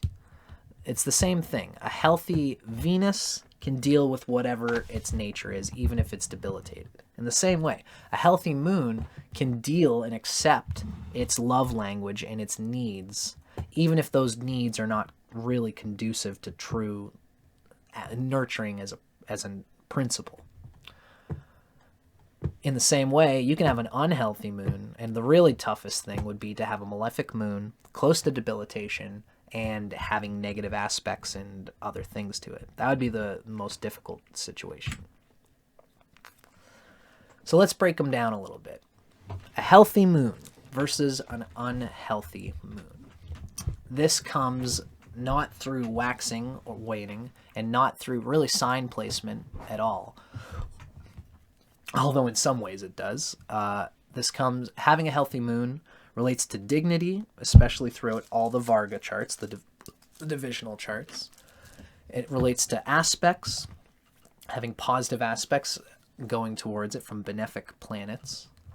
The house prosperity of the sign of Cancer, having benefic planets in Cancer, as well as the fourth and second, the fourth house, really. Having good Shad Bala, and being of positive avashtas, including Lajatati avashtas. These are all sort of Vedic things. So these are all things outside of, waxing and waning and exaltation and debilitation. These are what make a healthy or unhealthy moon. A healthy moon accepts the needs of their body, mind, wholeness, whether it is a malefic or debilitated nature or not, and works to balance it. So if you got a healthy moon, you're going to get a partner, even if you are a rather isolated person, as in debilitated moon, or if you're a rather sharp and sort of, testy person. If you got a healthy moon, you'll find somebody who will reflect and even admire that in you. Even though, you catch more flies with honey than you do with vinegar. A healthy moon with, a debilitated or a malefic moon catches more flies with vinegar, but they still catch flies. An unhealthy moon, whether you're using vinegar or honey, an unhealthy moon does not accept its nature. You could have an exalted moon that's benefic, but it still will not be inclined to feel like it deserves love, like it deserves its positive enjoyment, and it won't look to grasp at it. It ignores the needs of the heart and emotions. It doesn't instinctively work on them. And therefore, it must drag these needs around. It's got a bit of a victim mentality. Even if it's a positive nature. It's like, I don't even want it. You could be a social person and have lots of people who love you and value you and appreciate you. But if your moon is conjunct Saturn, it could be exalted in Taurus, and it could be, if it's conjunct something like Saturn, it'll always have a negative Lajatati avashta. It'll be starved by Saturn, and it will have difficulty.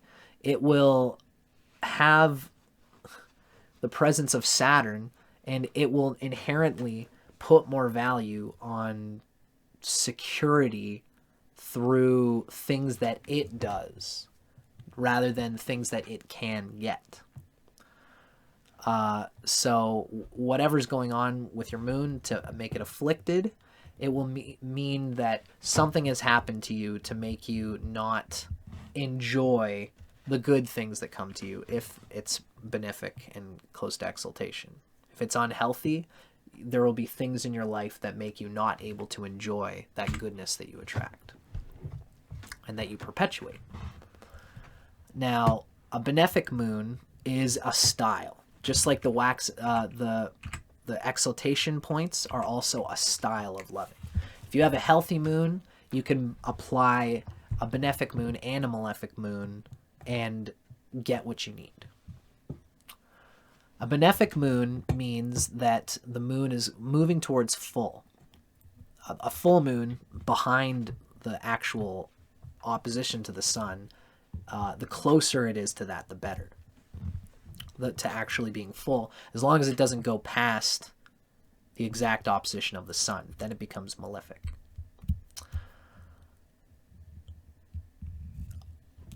In fact, we can even say that a moon being closer to full also has benefic energy. A moon closer to be a new moon is malefic. So even though if the moon is in the second house from the sun, it's one sign ahead, it's technically waxing, but it's still not very close to full, right? So, a benefic moon, which is waxing and close to full, there is a magnetic social personality that enjoys the benefic nature of the moon. It feels good bringing others joy in their interactions with them when it does do that. It's in the habit of feeling good. If you have an unhealthy moon, but it's benefic, you might still feel, that you'll begrudgingly attract, and hold the people in your life that give you what you need. And you might even be enjoyable with them. You might have enjoyableness on the surface. You might be a fun person who's kind of open and wacky and is willing to do lots of different things. But ultimately, if you don't have a healthy moon, it will be superficial. And people will enjoy your magnetic personality, but you won't enjoy yourself. And so they will have a hard time really getting through to you, even though you're conducive to social goodness. The malefic moon is the opposite. A malefic moon it bonds through individuation. It doesn't bond through bonding. It bonds through saying, I'm individual and I have my needs. You're individual, you have your needs. So if you want to spend time by yourself this day, whatever, you can, because I need time for myself on those days. Really, it's more about, that's really even more of a debilitated moon. A malefic moon bonds through individuation by even being a bit of a, cocky, by saying, I'm on top of you. I'm this, powerful person. And it can even be a bit egotistical in the sense that, you're not even egotistical, but can be mean. And it expresses this meanness in an urgent way. And it likes to do that. It likes to be sarcastic. A malefic moon makes a good critic. They're adversarial. And they can, they enjoy saying, I do not want to bond with all these bad things. They attract someone by saying, oh, you hate this too? Oh, you hate this too? I hate this, and oh, you hate that too. They bond by individuating, and even individuating the couple. We hate all these different things. They must sometimes enjoy cruel negative energy, such as sarcasm, criticism, or teasing, in order to attract the other person by looking powerful. And by being quote-unquote real, which can have a positiveness, although ultimately it's others who appreciate and admire this rather sharp adversarial energy of yours. And in fact, this is the type of person who can, you will be admired by your partner for being able to slam your fist on the table and say, hey, waiter, we've been waiting here for 10 minutes, bang, bang, bang. And then the waiter gets all nervous and freaked out. If you got a healthy moon and you have the right partner for you, they might admire that, you were kind of a bit brutish there, but you got what we needed. Although it sucks when that person is that way with you. If you have that malefic moon, you're probably going to be that way with your lover too. Come on, honey. We haven't had sex in a little while. Bang, bang, bang. Where is it at? That kind of pushiness can come out with the malefic moon. And again, it's, you need to do this for me, rather than how can we make each other both enjoy this? That's how the malefic moon that's either waning or is close to the new moon tends to act. But again, if it's healthy, you can get partners who appreciate it and admire it. Now, with the moon being close to exaltation, this is a moon that understands the value of bonding with another person. So this is a different dimension. And again, you can have a healthy moon in both of those places and make it work, or you can have an unhealthy moon and it will struggle even if it's in the exaltation, right? So whereas the malefic versus benefic is kind of like a style of bonding, this is further describing the how you bond. And how a person with the moon close to exaltation bonds is through understanding the value of bonding with another person in a universal way. And this is sort of like actually spending time building on things with the other person, looking to invest yourself, to spend time with your family or with your partner, doing things together. And by doing things together and including them in your life, you are always constantly getting the milk, getting the nutriment of feeling like you have security with what you have. The more time really that you spend with your family and the more time you invest in doing things together with them or with your partner or with your family or with your friends in your tribe, A, the more enjoyment that you are capable of getting out of it, but B, the more security that you mutually have. And C, the less urgent you will be. So because you put time and effort into constantly maintaining the relationship at a pretty steady pace, that way you will not feel lacking, and neither will your partner, which means that there's no urgency in the constant enjoyment of the things that we do together. And because there is that pretty consistent devotion to the loved one, because you actually enjoy doing that, you enjoy doing things with your partner, because you enjoy doing that, you're not attached to the partner, and therefore you have extra energy to go and spend outside the relationship. So a healthy moon is reflected in this. A person with a healthy moon has things outside of their partnership that make them feel good. And they don't need to lean only on their partner to give them that enjoyment. The moon in this case, even its career, everything it does, it essentially bonds its emotional wavelength with its partner. It trusts that the other partner will be there to help them build their emotional fortification, which means that they can go and do their job or whatever it is, and they have a solid, consistent schedule of how much they should work on their job and how much they should work on their personal enjoyment in life. And their personal enjoyment in life will be part of their aspirations in life. This is, where this is coming from is that a person with an exalted moon, again, they'll build relationships around the partnership that support the partnership. That, it's like you'll have buddies that you can go on your fishing trip with, and they won't talk bad about your wife or anything like that because you'll probably understand the importance of the wife and all these things. So you'll have people in your life who you can go and enjoy your time with, and you do it in a balance. You don't get too attached to those external things outside of your central relationship.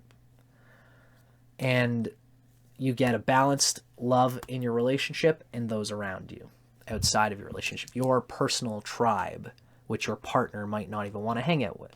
You've got a marriage partner, but you don't have to have the same friends as them, right? But a Scorpio moon will actually try to be friends with your partner's friends and will become a little bit too attached to your partner, because if you've got your moon closer to Scorpio, you are not used to constantly fortifying your own emotional needs. So therefore, what you'll probably be doing instead is fortifying the opportunities that you can do through your own willpower.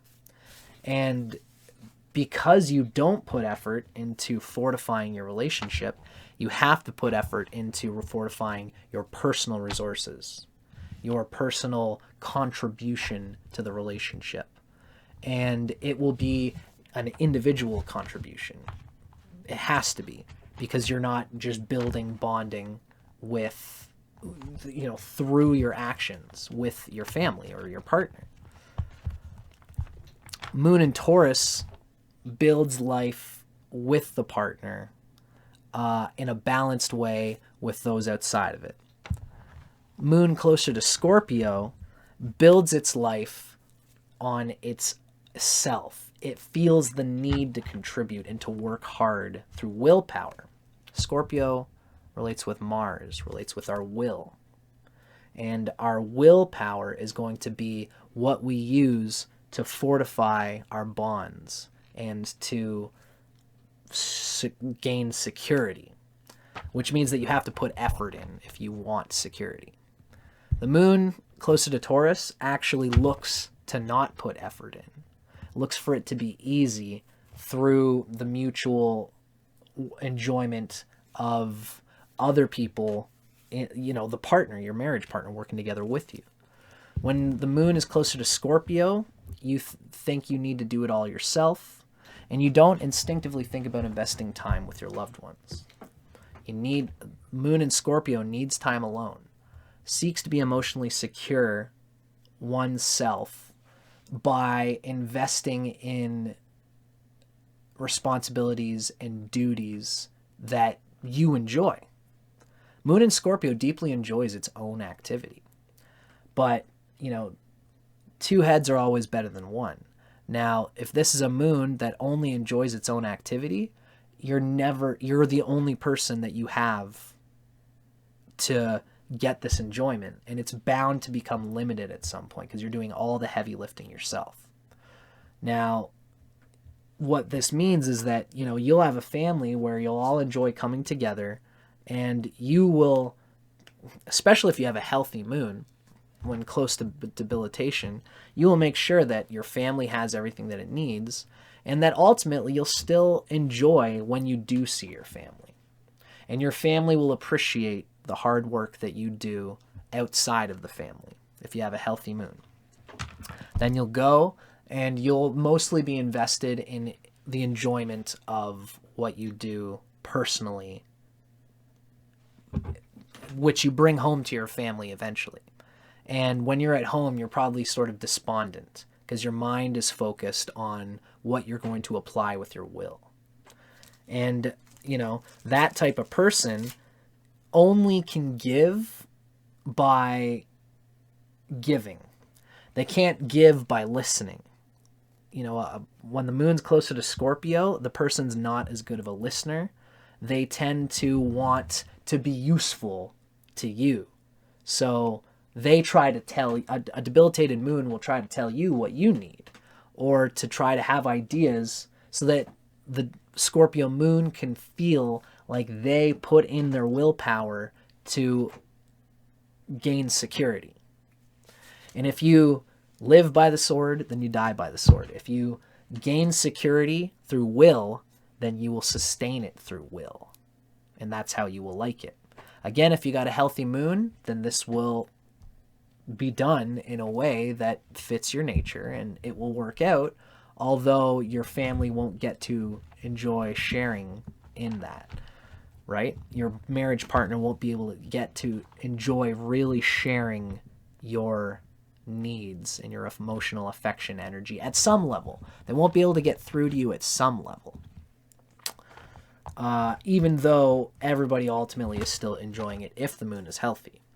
If the moon is unhealthy and close to debilitation, then not only will you not see your family that much, but when you do see them, you will just be frustrated with it. You'll just want it to get it out of the way until you can finally go and do the thing that you do want to do. And you probably won't even enjoy that much because there's too much dark energy with an unhealthy moon that's debilitated. Although it could be benefic, so at least when you are there, you might not enjoy it, but it'll express in a cohesive style. That's what benefic versus malefic moon will do. So there's a lot to unfold there, you know, because you can have a healthy moon with any of these combinations, or you can have an unhealthy moon with any of these combinations, and they will interact and they will be different, right? So basically, you know, the next bit here that I've worked out is that I would describe the nature of all of these.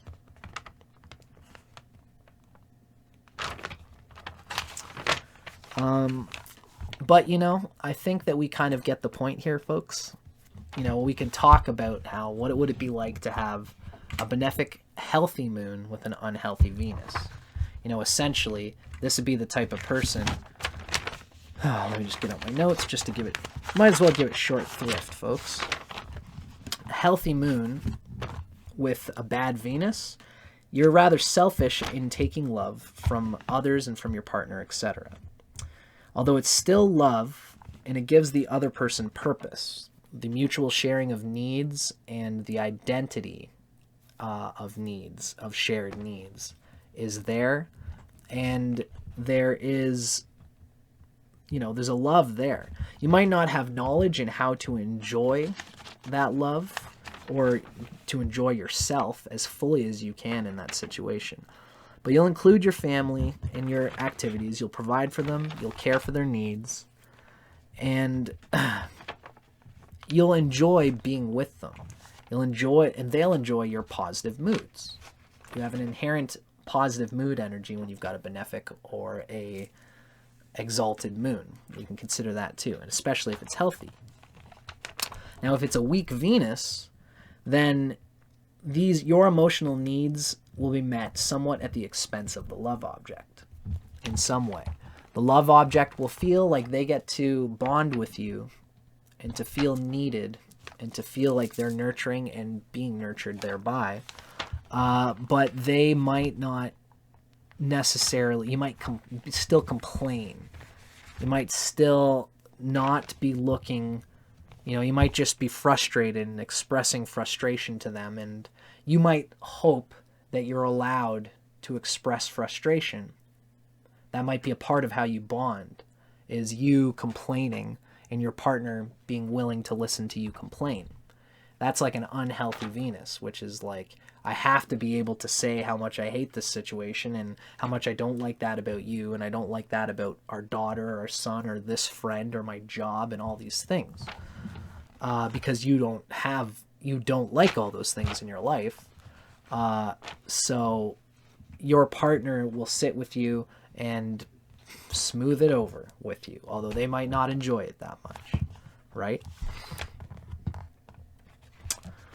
Having a healthy malefic moon with an unhealthy Venus would be the same thing, only that when you do hang out with your person, not only are you complaining, but when you're not complaining, you're still sharp. You're still a bit of an asshole. If you have a healthy moon, you can find a partner who is probably also like that.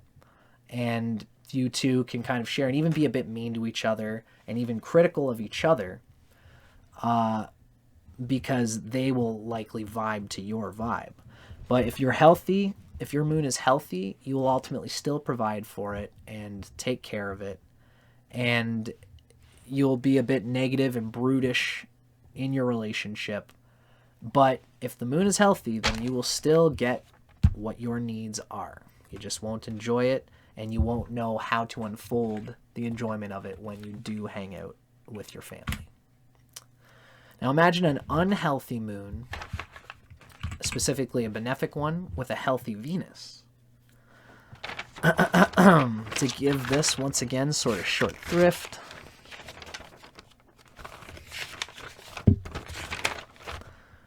The self does not ask for nurturing, even though the person may be magnetic and gentle in their personality.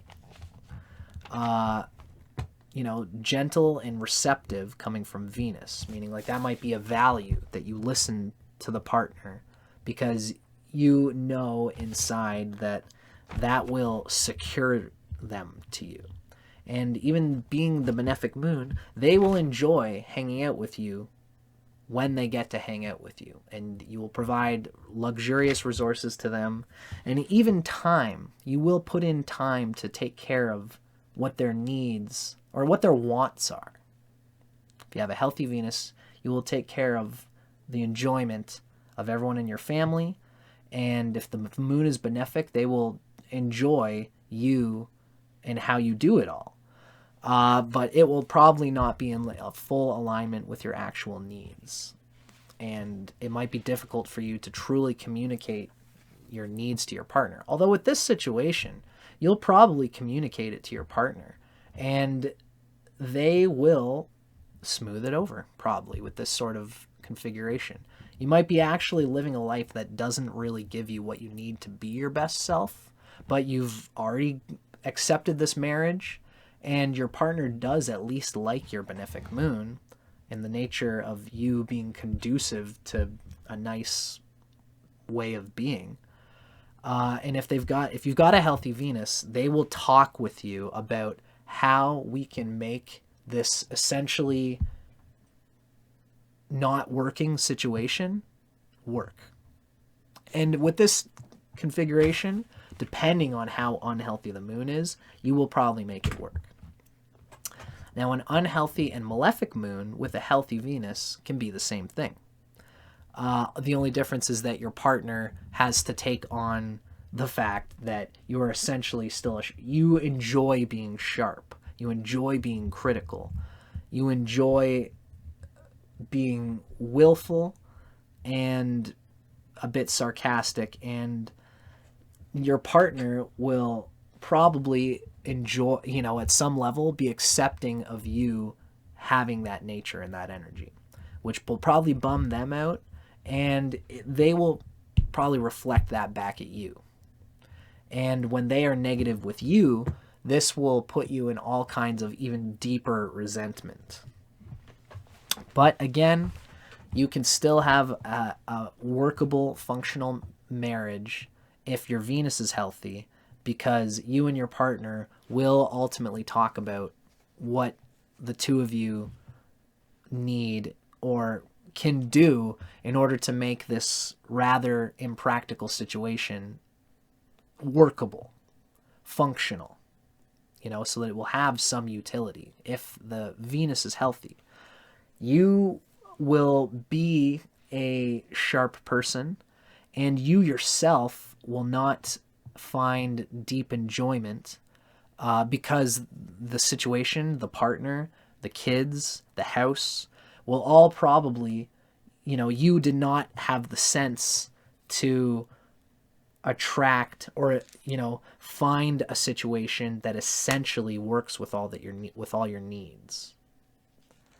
In fact, since the moon is unhealthy, you're probably not in the habit of feeling good, which means that you will not ultimately enjoy the situation, and you will be sharp, but you will have a smart, psychologically well-rounded partner who can use their intelligence to move the pieces, the chessboard of your emotional outbursts, and in a way that, again, will be workable, right?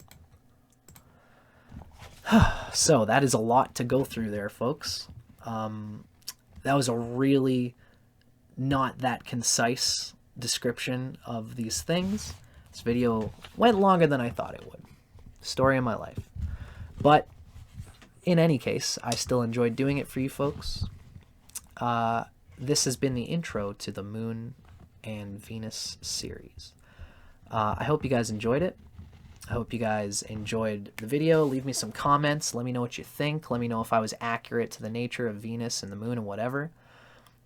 Keep in mind that at the end of things, the videos themselves, I'm going to be just riffing. I'm not going to have these notes. I've made this presentation to talk about the Moon and Venus. When we actually do the videos, it will probably be I'm just going to be going by feel on them, and I might not refer to all the data that I just gave in this video.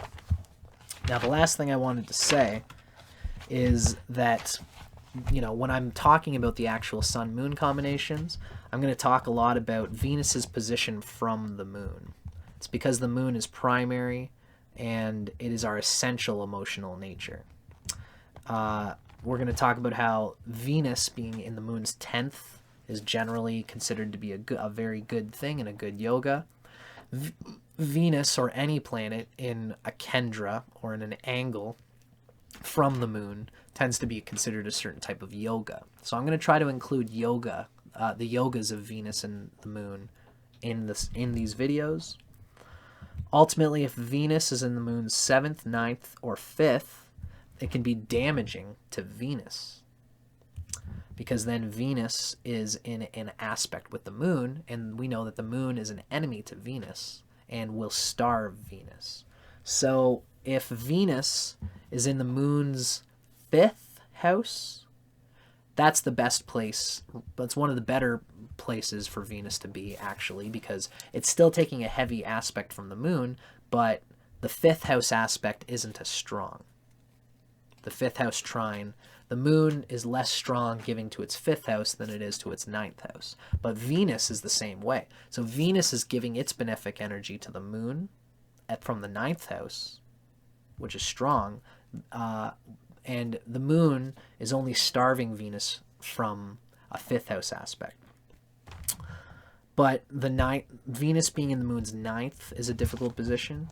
Venus being in the moon's 7th is a very difficult position. Venus being conjunct the moon is an especially difficult position as well.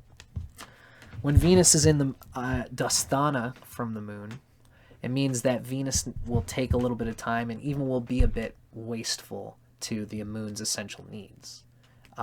The tastefulness and the enjoyment that Venus gets is bound to obstruct what the moon's trying to do in some way. If Venus is in the 6th, 8th, 12th, or in some ways the 11th and the 3rd, it will obstruct the moon in some way.